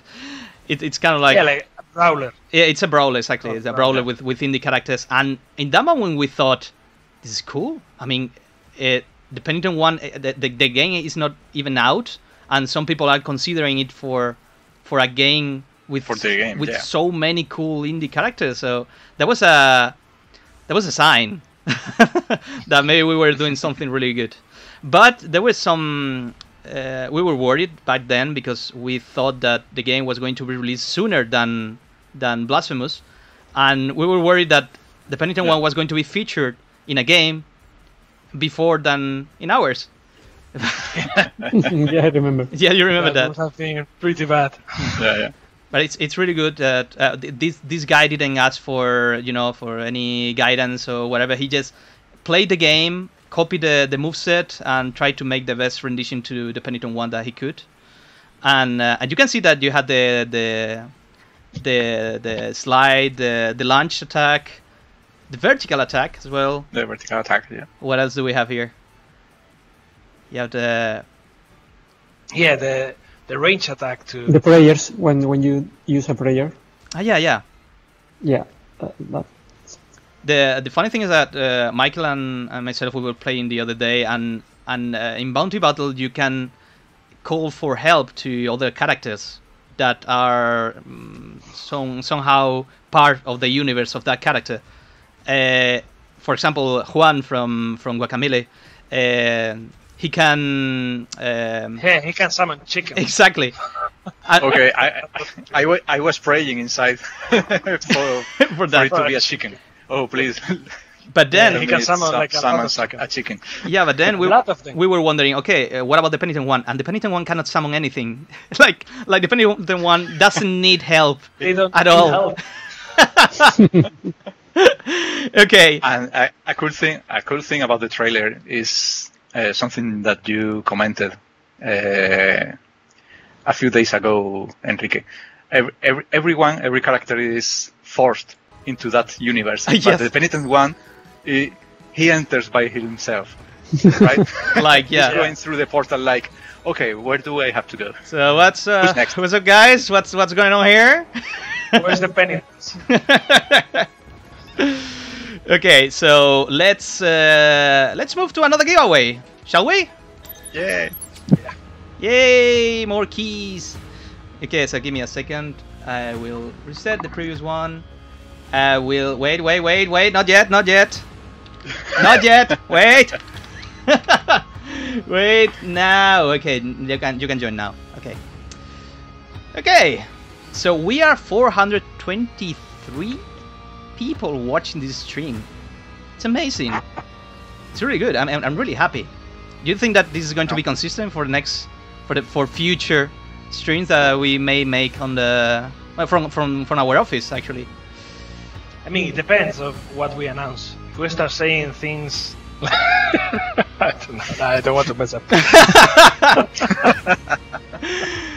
I don't know. I would love to play some games with you guys and maybe play Blasphemous in different ways. Like let's try a no-hit run with Andres or with you, Michael. That could be pretty cool. I'm so sick of playing Blasphemous, dude. I played the other day. Like I finished all the penitences and yeah, you played a lot. Yeah, you played a lot. You played like for 6 hours straight. Like that was the first what time. Was that? No, but I played like 20 hours in like 6 days, something like that. I don't know. But yeah, now I got all the penitences, so yay! Good for me. Okay, so we're closing the giveaway in 3, 2, 1. Yeah. Okay, so now entries are closed. So let's pick first winner. Jono, are you there? Yes. Make sure that you copy the name of the winner. Okay, first winner is Endeavor 024. Okay. Is that a Boku no Hero reference? I don't know. Looks the part. Okay, waiting for Jono to copy the name. I'm going to pick another winner. Oh, wait. Yeah, okay. And second winner is Overlord. 2237. 2237. Give me a second. Overlord 2237. Please answer. Okay, second winner is here. And our third winner is... What is it? Cham of Chaki. Cham of Chamiko. Cham of Chamiko. Cham of Chamiko. Okay. Yes. Okay. So we got the 3 winners here. Give me a second to save this. Okay. Thank you very much for joining this 3rd round of Steam Keys giveaways. And what's the next section? What are we going to do next? We're going to be commenting our current speedrun record, our current world record. I am so scared. I mean, okay, it's a pretty old one. 17 minutes. 17 minutes, 42 seconds. Yeah, can you imagine that? Okay, so let's put this into context. You cannot do this in the latest version of the game. You need to use the first version that was released of the game. Yeah, this version, I mean, this speedrun is following the rules of any glitch can be used, any percentage, I believe. And it's also using the 1.06 version, which is the launch one. Yes. So which had a few bugs. You guys will see the miracle acting in mysterious ways, okay? So yeah, be prepared. So be prepared. Okay, so the record holder is called... How was it called? I think you remember the name, Michael, right? Or Hihya, I believe. Okay, maybe someone... Hihya. Did you see how it escaped the whole introduction? Yeah, the whole... I don't even know how he made that. With the map? how you can skip not only the intro, but he skips so many things at once? Yeah, because back then you could do that. Okay, so yes, this is the first one. Yeah. Now we'll see the miracle doing the first thing. Yeah. This. Can you fight like that? Like this? I tried. Yeah. Nowadays. Yeah. I tried it once and I I could do it, but just for 2 or 3 hits, not in that so consistently. It's really hard to do that. It's really hard. So the thing that's happening here, just for everyone to know, Please. is that the upwards slash that you can do just pressing up and attacking is the fastest attack in the game, right? So the first frame of the animation already deals damage. So what they do here is they are canceling that animation in the first frame by crouching. So they crouch and then they do another upward slash and repeat. It's the technique that most speedrunners are using. There is one guy in the chat, Lord de dos Ventos, who said, "Ora, ora, ora, ora, ora, ora." And to be honest, this is something that we knew about just after we released the game. We saw some people doing this, but yeah, we didn't want to push this out. I mean, it's so hard to manage to do that. If you're able to do that in your benefit, just enjoy it. Yeah, exactly. I really tried, but I can't. I just can't. I think that I'm going to break my controller if I try like perfecting that style, because I maybe I can do it like 1 time or twice. Easier on a key. Yeah, 2 or 3 times. Have you seen the secret entrance?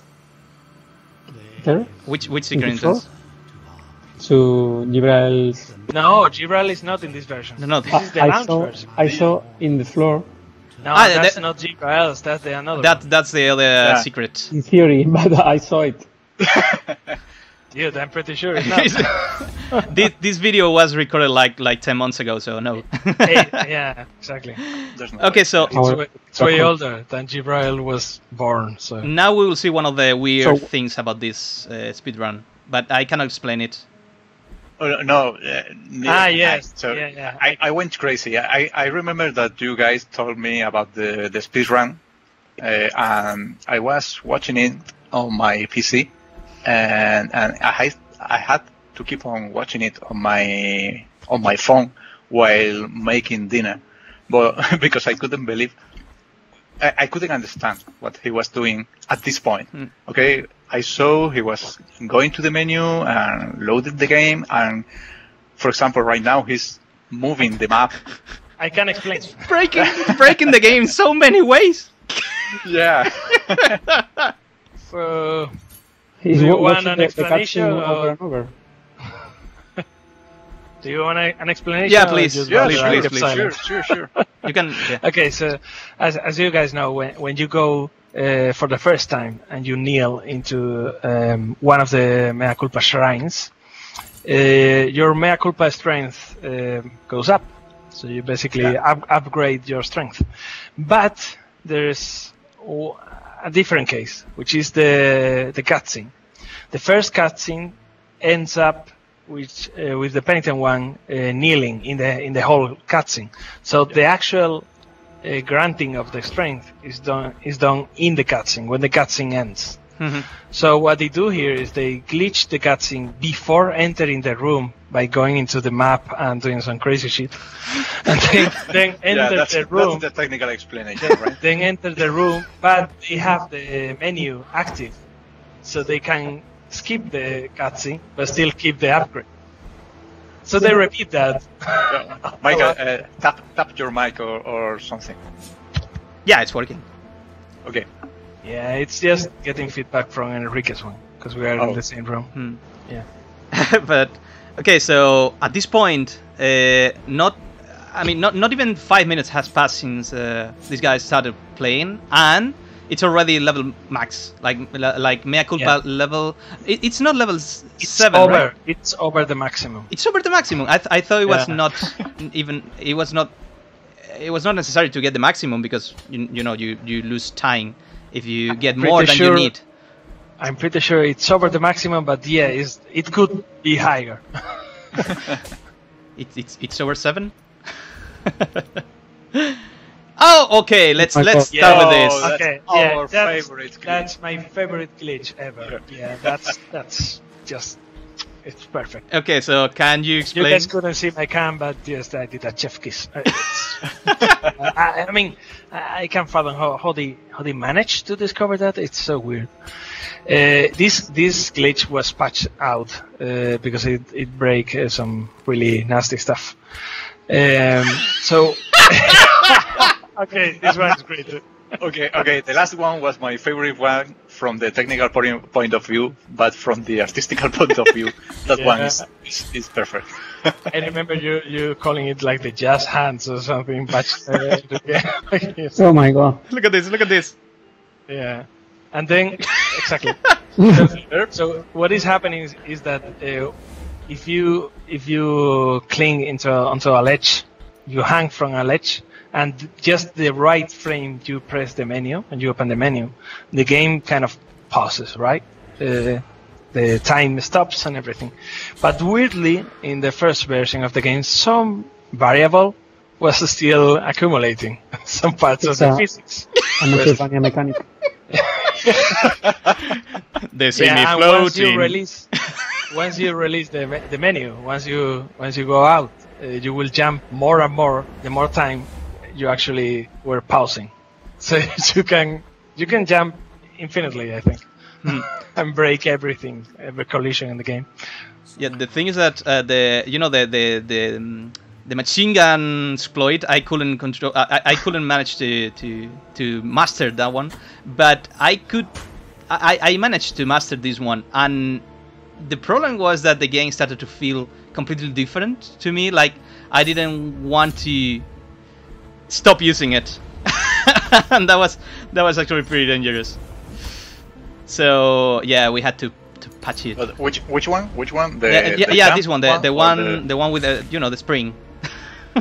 Yeah. Okay. The to infinity and beyond. Okay, the other one is. It looks like he's driving a car on California with a beer in his hand. Yeah, the gliding one. The gliding one. Look. Yeah, this is the moment. That one looks like a Gargoyle Quest kind of thing. This is the moment. This is the moment when he skips. The game. This is where the game breaks completely because you skip basically like 80% of the game. Yeah. Like look at this. Look at this. Fuck. There you go. I'm fighting God! And they are ready. Oh, poor Esdras being escaped like that. Yeah. And there's... He's still waiting in the bridge. Can you imagine, like, where is the Penitent One coming? Yeah, checking the watch. Like, he never called me. So... So yeah, now he gets into the how is it called, the wall of prohibitions? Yeah, the wall of the holy prohibitions. Yeah, exactly. So no need to fight Kirse. So the only boss that this player has killed so far was the warden. The warden. The warden of the warden of the Silence Over. And that's it. And now he's going to fight Crisanta. Kill his brothers. Well, yeah, right. His brothers. Again, poor guy. Stop it! There Stop! you go. Yeah. Can you skip the second one? No. He's trying. No, yeah, he's baiting the boss. Yeah, he was baiting the boss. Yeah. And now, well, the thing is that he only has one mask, only one, and Penitent go.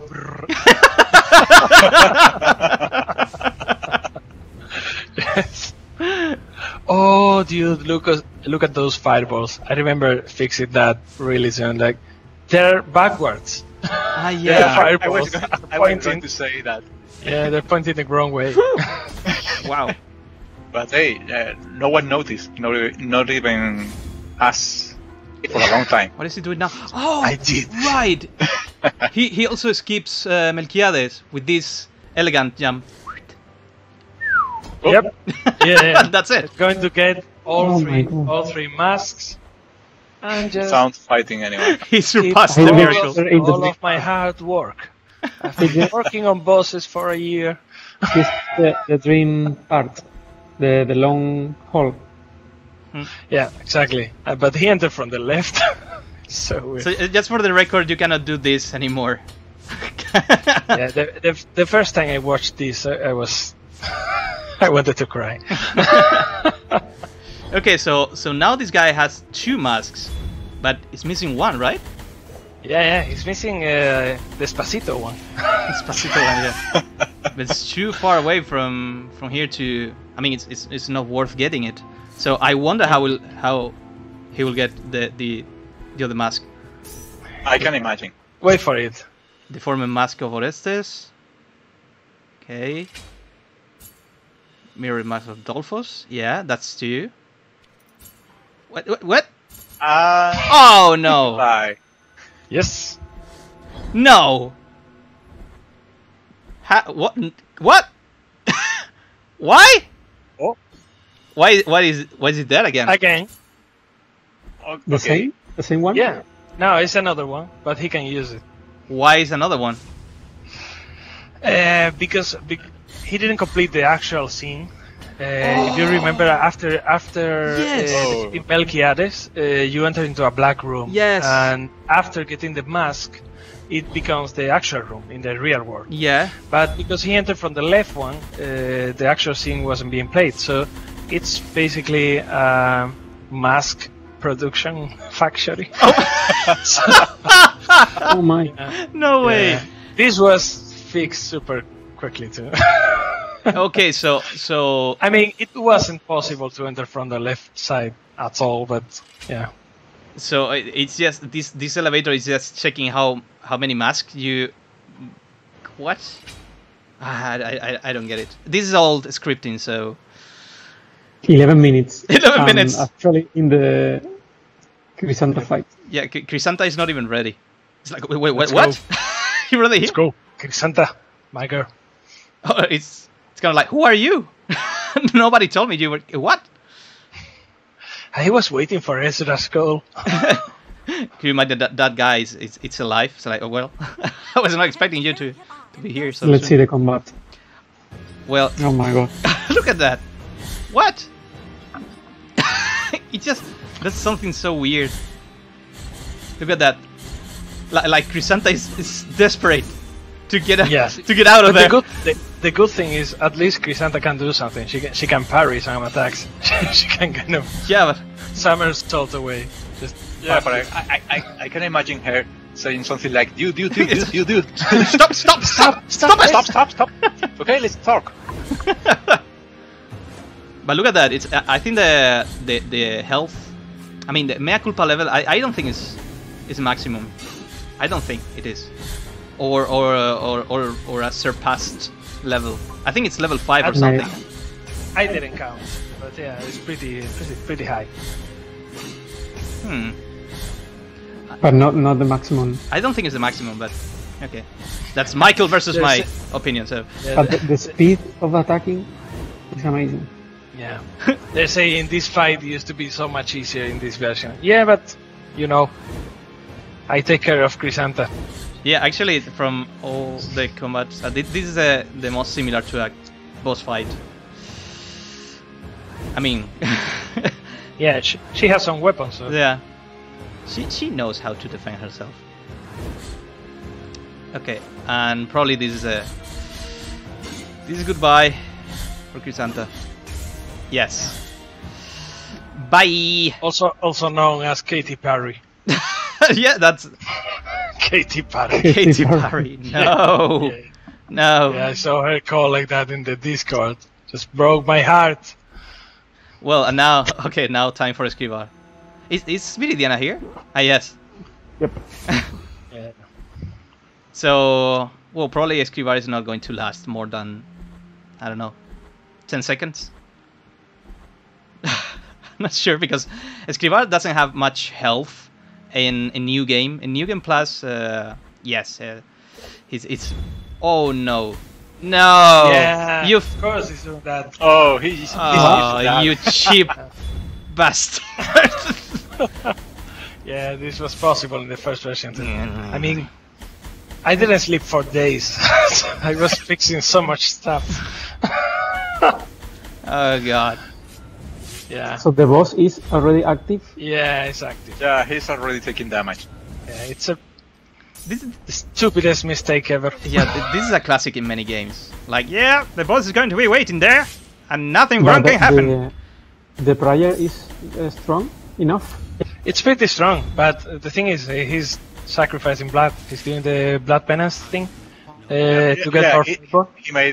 He made a lot of damage. And if you position yourself at just the right point, What? you will be able to deal a lot of multi-hits with Verdiales Prayer. How is the script still holding? Like, how is the script still working? Yeah. There's something weird happened here, but still worked in a way. I'm actually surprised. I'm surprised the actual fight worked. Okay, so now what about this? What? There you go. Okay. What? But this guy is performing the air impulse, and now, of course, now it's time for the machine gun. Yeah, and also because every hit kind of slows time for a bit with the hit reaction thingy. He can just repeat this and slow down the boss a lot more than he should be. God, but he's already. It's 15 minutes since. Look, my favorite attack in the game. And look how he's. Yeah, I've been told for most of you players that this is your favorite boss attack in the game. Yeah, if Escribar fireballs. even if I know how to deal with it, I still hate it. Mine too. Actually. Okay, that's it's almost done. It's almost done.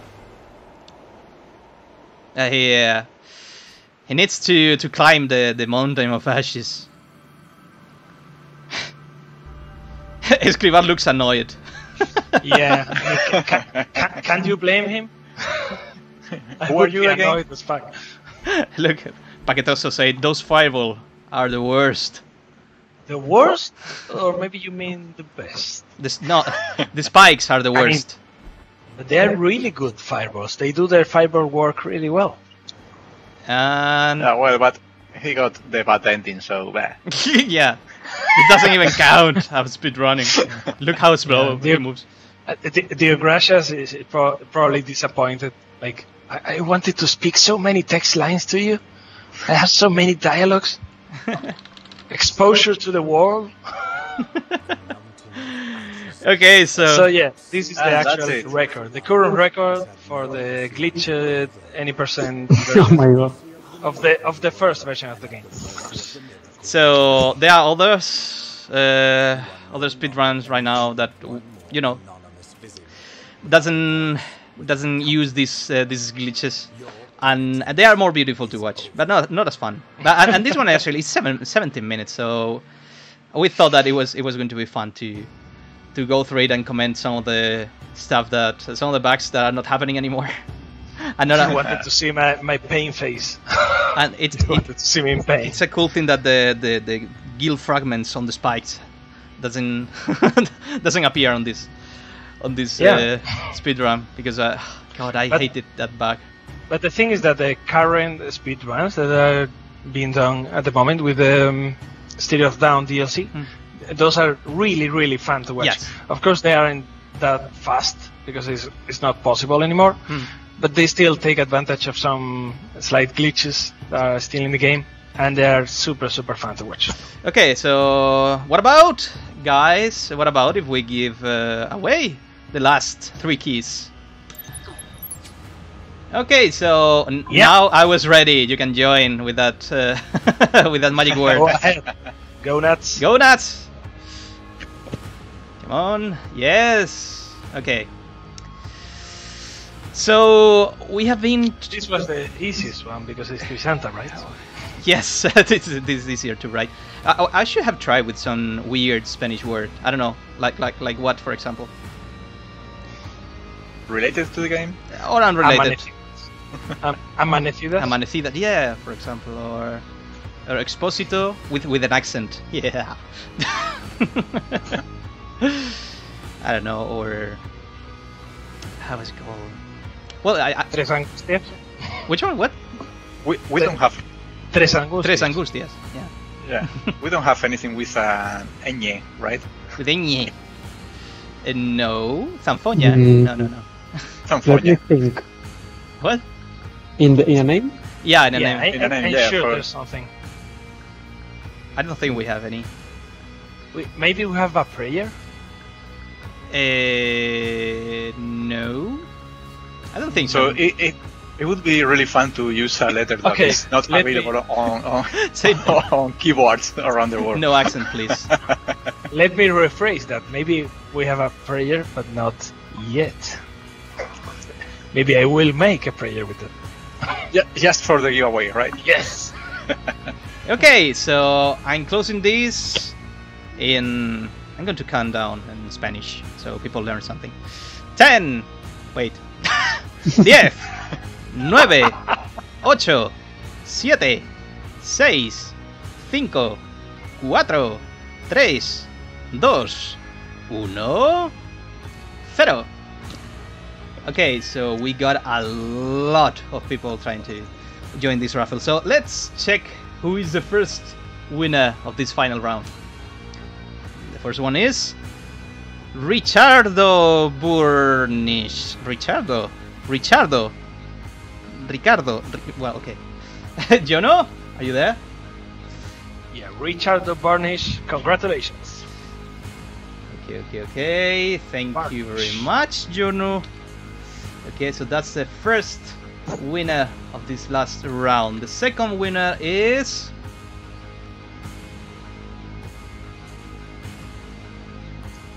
wait.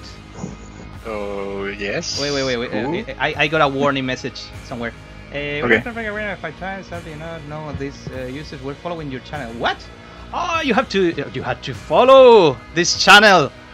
You are horrible people. You just want the key and you don't want to follow us? Oh man. Okay, feel free to reload. Yeah. So let's pick another winner. And the winner is Neat Astro, right? Yeah, neat Astro. Neat Astro. Congrats. Interesting. Okay, and the last winner of this giveaway is Luffy. I need Pretty sure you skip an F. I need to copy that because I'm going to write down that I'm not going to nail it the first time. But they're really passionate about One Piece. How many FS are? I don't know. Jono took care of that, so Oh, that's difficult. thank you. Ah, Jono. 7 Fs. Yeah, 7 thank you, Fs. Luffy. Okay, Yeah, they talk in the chat. that's it. Okay, thank you very much, guys. I keep adding until I get an answer. That's a really weird. That's a lot of Luffy's. really wing strategy. Yeah, I love it. Okay, so now it's time for the announcement. I hope you guys like what we are going to present because we have been working hard on this thing. We have high expectations on this thing. Okay, so just be nice to us when you see it. We hope you like it because it's going to be really cool. Okay, there we go.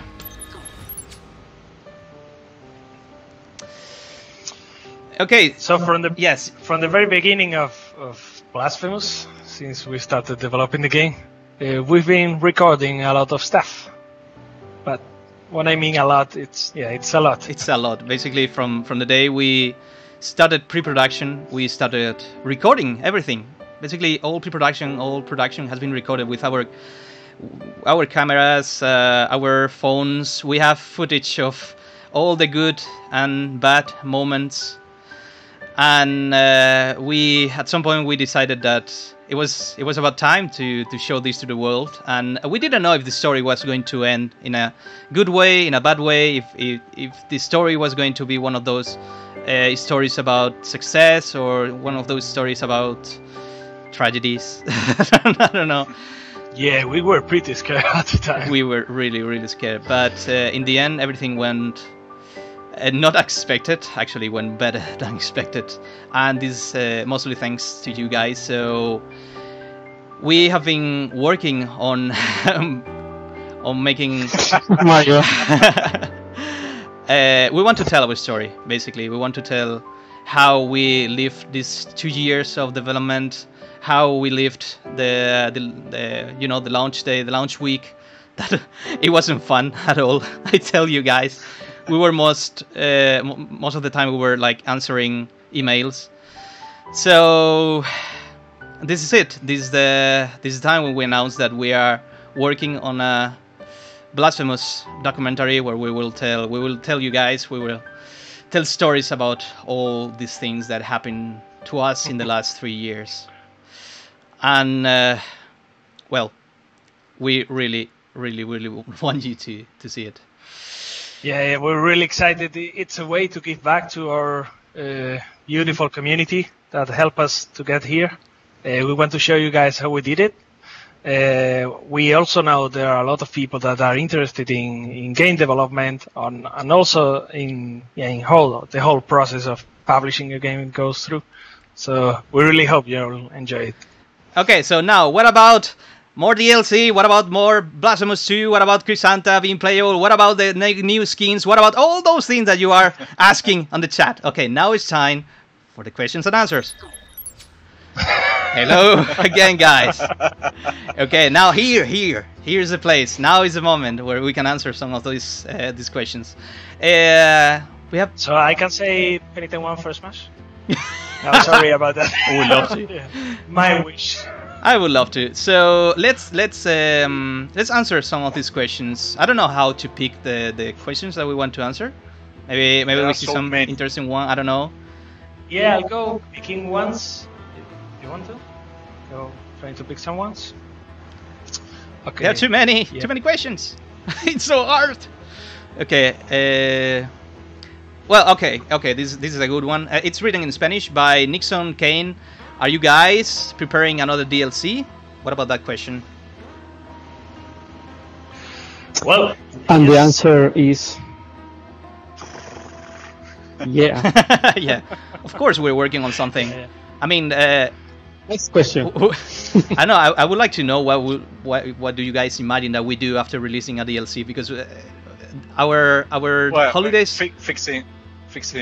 Well, yes, yeah. Actually, you're right. Fixing a lot of bugs and releasing hot fixes and preparing other versions for other platforms. So yes. Yeah, but we're working really hard on new content that will be revealed in due time. And of course, we're taking into account the promises we did back when this project was a Kickstarter. So some of the things that are still lacking from the Kickstarter backlog, yeah, you can expect some of that in the future. Yes, actually, we don't have an official list of things that will appear in the future, because we are still, things in development may change from one. Leave some mystery, dude.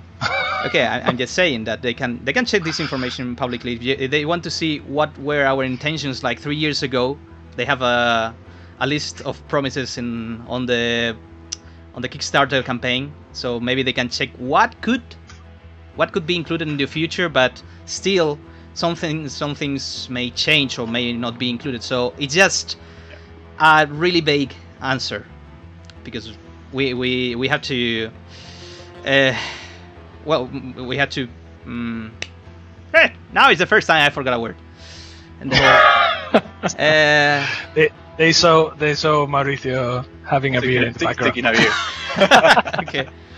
Yeah, because actually this is something that we wanted to announce too. Enrique Cabeza and I were streaming from our brand new office. Oh yeah. We're still not working from here every day because, Rona and stuff, and we're still in the moving process. But yeah, the office is awesome. We finally have a space when the team can grow and we can develop some interesting stuff here. Okay, I have a cool question for Enrique. Why was Chrysanta missing an arm? Are you ready to answer that question? Or? Let me think. Well, it's on the art book, I think, right?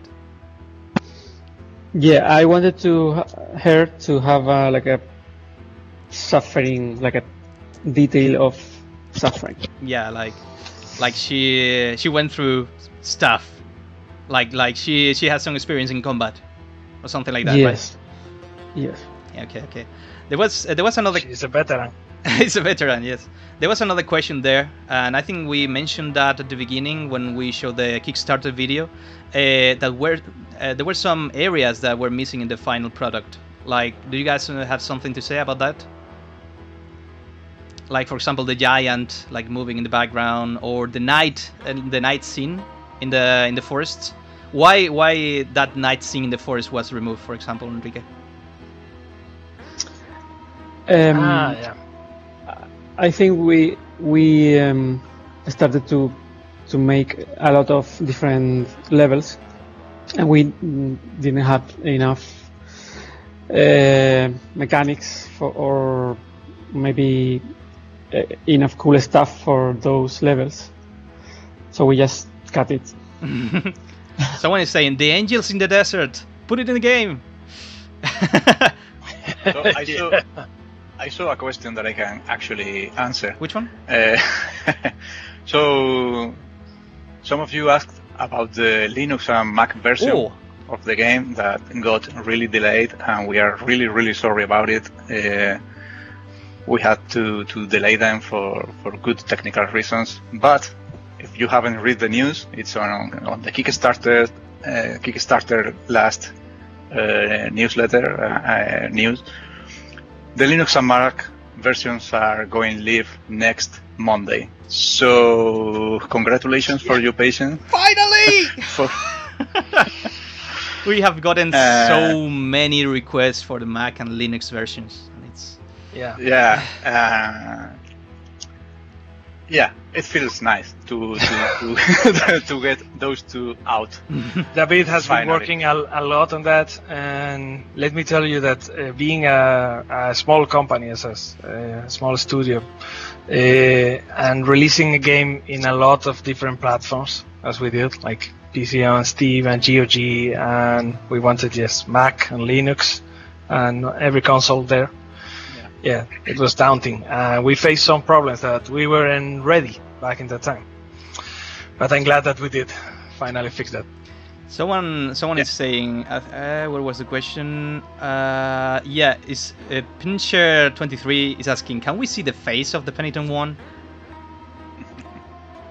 That will be never. weird. Never. Can you guys talk about the post-credit thing? The post-credit scene. Enrique. Which one? The post-credit. There are two, right? Yeah, the one with Crisanta. Yeah, I guess. And shall your name be erased from the heavens, right? What? Something like that. It was something like that. Well, I don't know. Can you talk about that scene? It's without revealing much, maybe. Or Enrique? I don't know what to say, really. Sometimes stuff in Blasphemous is so cryptic that not even us know the answer. No, That's what you think. This one is easy. Why is the Penitent One silent? Why is he silent? It's he comes from the Brotherhood of the Silent Sorrow. Yeah. Yeah, that's a typical thing in some convents and stuff where the, how you say, monks? Yeah. The nuns and the monks, they take an oath, a vow of silence. Yeah, and also it because it have a video game character.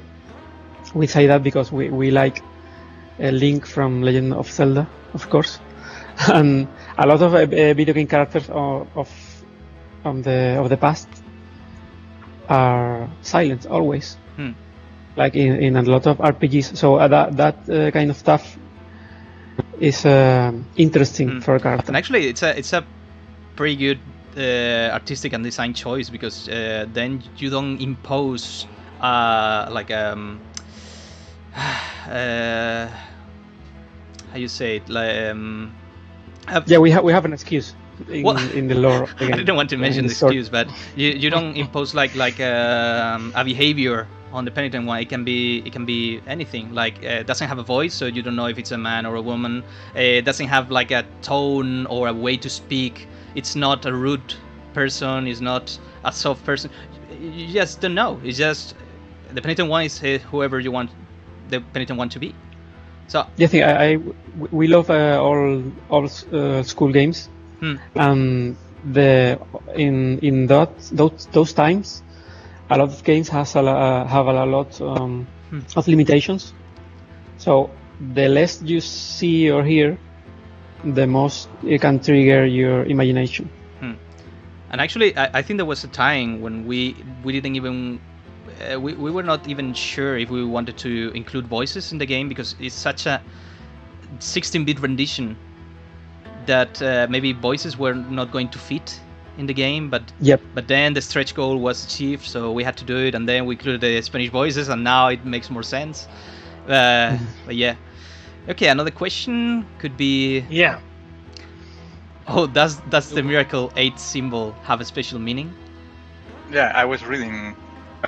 There is another one which is about the process of creating the story and lore of the bosses. Yeah.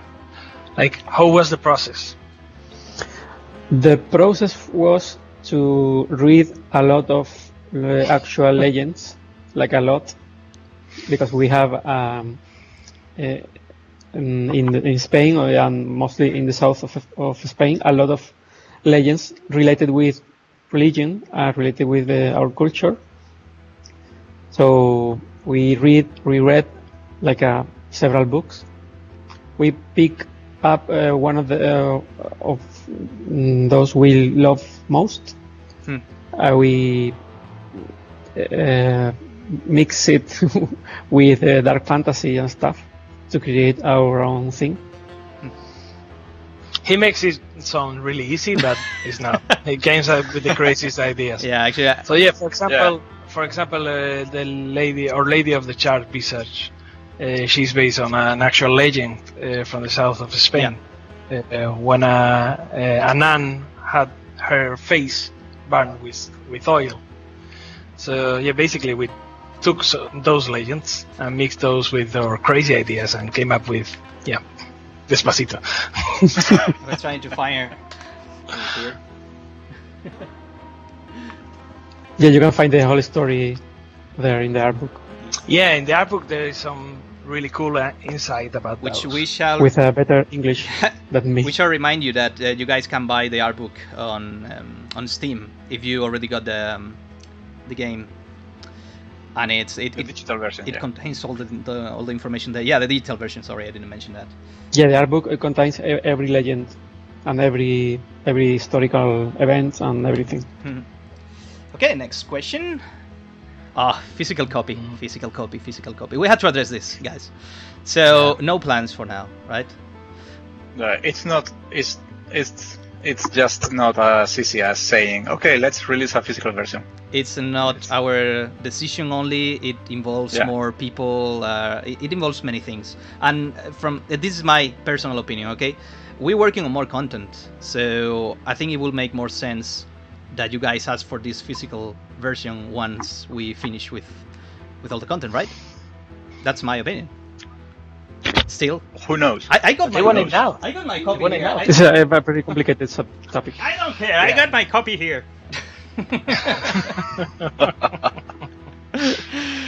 They're asking for adding a bestiary or if we are adding boss rush. Yeah, we're not going to disclose what we'll be adding in the future. So sorry about that. It's not the point of this Q&A. Yes. But I'd love to. So just take that. We hear you guys. We know that you want bestiary, you want boss rush, you want whatever, I don't know. You want the game to be in 3D, you want the physical version now. We know all these things, and it's awesome to know that you guys are so committed and so passionate about the game, but we cannot grant you everything you want. Rupert is asking, did you ever have disagreements about the difficulty of the game? Every day. Actually, we have disagreement about everything in the game. The game is too easy. The game is too hard. Yeah. The game's too weird. Yeah. The game's. There's a mix of skills at the studio. For example, I am a very bad player. It took me a really long time to beat the game the first time I played it. But, for example, Enrique played it some days ago. He beat it with every penitence, right, Enrique? Yeah, it's easy.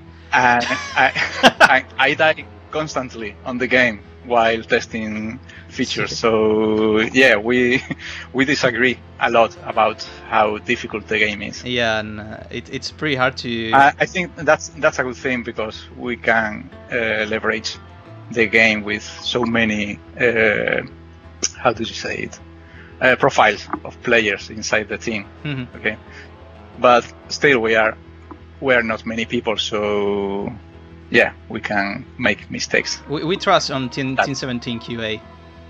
Yeah. I mean, if they don't complain, then the game is fine. They're also asking. Sorry, go on. Yeah, there are a few questions about the characters that were revealed in the past, maybe the art book or in other stream or something, like Cesareo or Susona and stuff. And they're asking if we're going to be including those in the future. Well, we remember them. We definitely remember. I love them. Want for you guys to see more of them. I especially love Susona. I even designed some stuff. Susona is based on a local legend, which is really, really cool. So hopefully you'll see more about her in the future. In fact, my daughter went with the class to Seville, and they told her about the Susona story. Legend. Yeah, and when she came home, she said, "Dad, is this in the game? Because it's really cool. It looks like something that should be in the game." No, totally. Every time I see some people like if they are coming to Sevilla and I'm acting as a guide, like a tour guide for them, I always take them to the corner where I can tell them the story of Susona, la fermosa fembra. Yeah. Okay. Any other question?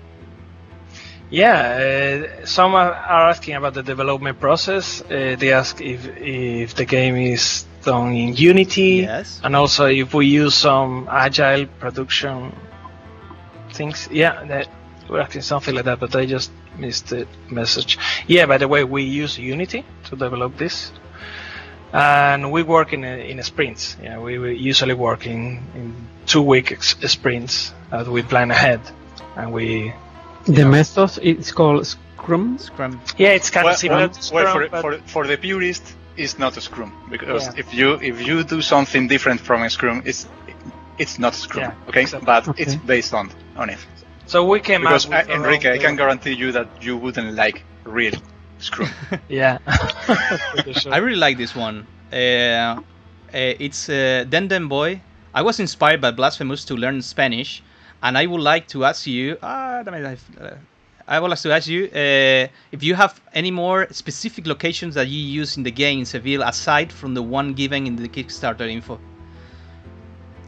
We have. Yeah, the art book you will see a lot of stuff. We can say. Okay, Enrique, try not to sell the art book, okay? They can't buy it. That'd be cool. This is as a source of information. yeah, I know. In Seville, actually, a lot of stuff, or the south of Spain. Córdoba, it's well represented as well. Bridges, towers. I don't know. A lot. Map menu widget everywhere. is saying we want Cuenca and Palencia. Okay, map menu widget will put one of our coders. Okay, so one is saying like really loud with caps, "Companion of Penitent One, we need it. Either the companion will betray him or help him in his journey. I hope you will notice this question." Okay. What do they mean with a companion? I don't know, a Judas or something for the Penitent One. Someone who will betray. Yes. Like in Bloodstained? No, I was thinking. Well, okay, maybe more like who was the guy? This guy in Lord of the Rings. Maybe like Hornet in Hollow Knight, something like that. Sangetsu? They want ship material. They want to ship characters together. I'm pretty sure. Yeah. Could you? Okay, Enrique, I think this one is for you, Colina. Me. Was it hard to add the Spanish voice acting? Oh, I lost the question. Was it hard? About the voice acting and the Ramilink, localization right? process. It's Ramilink asking that question. Well, it wasn't that hard because most of the hard part was already done in the English version, right? Like testing the system and making sure that everything is in place. Well, the rest was only just replacing voices with other voices, and that's it. We already had it was repeating what we did like a year ago, a year before. So no, it wasn't that hard. The hardest part was to travel to Madrid and to Barcelona and come back to Seville and record everything in 4 days. That was the hard part. But the cool part was meeting all these awesome actors, because I got to meet the Spanish voice of Gerald Butler, the Spanish voice of Terry Crews, the Spanish voice of many Hollywood actors. So it was pretty awesome. That was pretty cool. By the way, maybe people don't know this, but I'm the voice of Ludovico in the Spanish version of Blasphemous. Just in case you want to hear me again. But I sound like this. So there's another question that David sent me. Guess it's mine. Yeah. It's pretty you're personal, asking. so yeah. Yeah, you're asking if there is a history, a story behind the dog in Albero. Oh, please. Yeah, Please tell. There is. So it was my dog. So, the dog in Albero is actually my dog, which passed away during the Rona quarantine. And my teammates, they put into the game as a tribute, which was really awesome, and I love them for that. That's the story. So, his name was Nemo, and still lives in Custodia. So thanks for petting him. So yeah, that's the important part. His name is Nemo, just in case you want to know. Yeah. And do we listen to metal? Yeah, we listen to metal. I think Enrique does, right? Berserk as an inspiration. Of course, we read Berserk. Yes. And they're asking if what was the instrument that is heard when the brass sings? I think they mean when Gibrael plays. How do you say it in English? La corneta. It's called corneta in Spanish. It's a really iconic instrument. Corneta. Sí. Corneta, yeah. It's a corneta which sounds in the Holy Week, in the Semana Santa processions, and in the bands here. So it's a pretty iconic sound. And it was really, really, really hard to get it right into a game. Yeah. It was super hard. Tecnocorneta. I'm pretty sure. Can someone Google that the instrument in English, because it has a bugle. It's a bugle. A bugle, yeah, bugle. Exactly. Bugle. Exactly. But it's also called cornet. Tiny trumpet. Tiny trumpet. Yeah. It's a bit different, but it's also used like in the military, I guess. Yes. No, that's a trumpet. Yeah. Do you think about dubstep remixes of Blasphemous? I think there are remixes. Dubstep remixes. Now I need to look for those. I think I once said one. I'm not sure. Do we have a Nightcore remix? Will you for a potential sequel, or do you consider it a story that doesn't need continuation? They're asking about the sequel, about the prequel. Here's another that we can actually reply to. So here's an important question about the digital deluxe edition. Will the soundtrack be updated to have the Stereo Down music? Please. Yes, in fact, we noticed a couple of days ago that it didn't get published on Steam because some stupid reason, like some. Yeah, it was a mistake by our part, but it's being fixed. Sorry, it's been fixed. In fact, maybe it's not updated right now, but if it's not today, it should be shortly. Should be pretty soon. Yeah. Yeah. Okay, so we got the announcement for the Mac and Linux versions for next week. We also got the patch on Switch today, I think. Yeah, this morning. This morning, local time. The updated version of the soundtrack on Steam. What else? Yeah. Have we patched or updated lately? The skins for the backers Yeah. on the Switch. Someone is asking about the precisely those skins on PS4. I don't know just the state of that. No, there are no current plans for that. No. They are asking about the Alloy of Sin and the Golden Partner. Yeah, but there are no plans. Okay. Right now.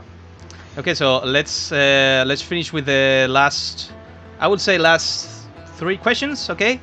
And then we're done. Can Crisanta change and grow as a person? I know you from Discord, Andre. I know you. So will her? Will she? I don't know. Will we ever know? Will we ever know? Okay, another question. They're saying, Enrique Cabeza, if you are being kidnapped, make a sign. Oh, it's not being kidnapped. Just thinking about lore. Okay, we are almost done. So okay, let's do the last question and that's it. We'll finish this. Okay, so last question is coming from. Okay, you choose that one. I choose this one. I think Enrique should choose this one. Yeah, right, Enrique. Do you have the chat there, or you want me to choose? But there's a lot of stuff.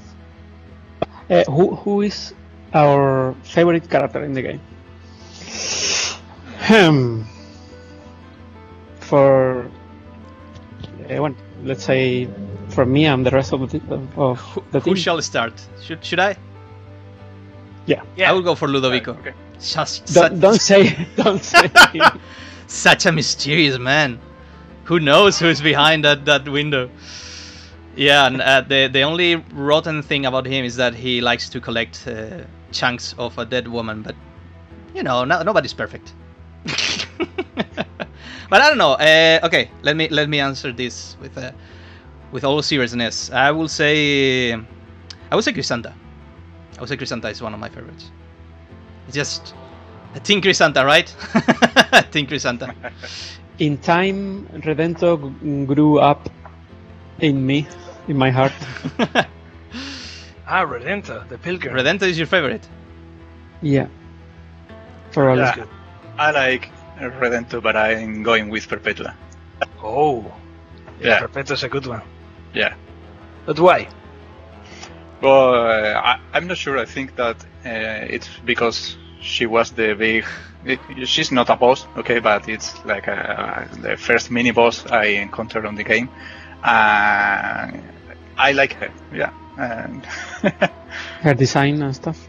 Yeah, the design is awesome. I like the oh, sorry, I forgot the word. the In Spanish. Please, sorry. In Spanish, maybe. Try Spanish. Sí, tío, el disfraz. Yeah, you like custom. Yeah. Her outfit. Yeah, no, I was talking about. Okay, let me search for the word. Okay, I already looked dumb enough, so. I really like the one who mentioned there. Redento DLC announced. It's going to be pretty slow. And the bosses. What is your favorite boss? But I'm still having to announce my favorite. Sorry. Mr. Enrique Cabeza. Oh, sorry. Thank you. Okay, so I'm partial to Esdras in a way because I remember when I was working on him, it was it is the moment I cherish the most from the development, I think. Because at some point the fight, when I was creating the fight against him, got like insanely fun. and I just started laughing in the office because my own boss, my own creation, was beating me, and it was so hard. It was super fun. So yeah, I love my boy Esdras, but what can I say?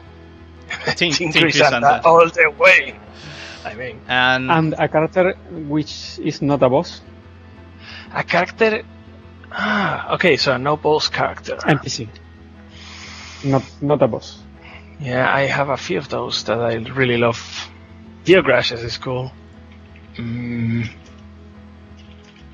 Also Sereno. I love Sereno's design. Yeah, he's a man of quite a few words, but Yes, I wish he could speak a bit more, especially in Spanish. Oh, Gemino is one of also my favorite. But Gemino, I don't like his is- vest. I don't like his face. I love his design. Yeah, that's true. It's a pretty cool one. I like one character that doesn't even appear, which is called Dolphos, and is only featured in the lore. Sure, that's true. Okay, guys, do you think it's a good moment to wrap it out and finish this stream? Our first Yes, stream. that's Actually, this has been this was a triumph. It has Yeah. gone pretty well. I'm making a note here. Huge success. Can we say no, happy birthday continue. to Mauricio? Oh yeah, actually, Oh yeah. today yeah. is Mauricio Garcia's, our CEO. It's his birthday. He's not around. Enrique. Enrique, can you look for him? No, I don't think he's around. Okay. Yeah, we'll look for him afterwards. Have some No. beers. I can see. Okay. So happy birthday, Mauricio. Mauri. Yeah, felicidades. Felicidades. Yeah, 24. Yeah, he wished. Cabeza. For your 70 something, right? it's 41. Is it 40? I don't know. 42. 42. Sorrowful are the ways of the miracle. 42 is a good number. I can reply with that to anything. Okay, guys. To everyone who has been following this stream from the very beginning, thank you very much. To all Thank you a lot for joining us. to all the people that won a Steam Key, congratulations, and we hope you guys. Hey, there he is. There he is. Oh, call him! Oh. Call him! Go for him. What is he doing? He's dancing. He's dancing in the background. Okay, let me look for him. Yeah, go for him. So maybe he can be the one closing the stream. So whatever. Thank you very much for following us.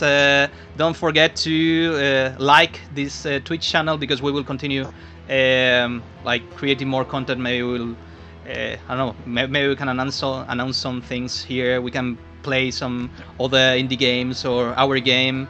We can. Oh God, I hate that T-shirt. What up, guys? Okay, so Mauri, it's Wow, so energetic for your age. it's the closure. So just say goodbye to everyone, and from our side, feliz cumpleaños, happy birthday, and I don't know. Should we sing, Enrique? Should we? You want to see Sorry. Enrique sing? It's not. It's not will going to be be a synced. It's not going to work. No, Oh, yeah. gonna work. Sorry. What a pity. Okay, so Mauri, say goodbye Thank to you, guys. everyone, and yeah, say goodbye to everyone. So, hope you enjoy the show. I surely did. I was watching it in the backstage, and thank you all you four, because it was a pretty good show. And thanks to everyone on Twitch, and I love you guys. This is going to be uploaded to YouTube, so if you miss it, or you know someone who might want to look at this stream, we will upload it to YouTube, okay? So guys, thank you very much, and adios. Peggy 16. Bye.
Siempre os bendigo en la muerte.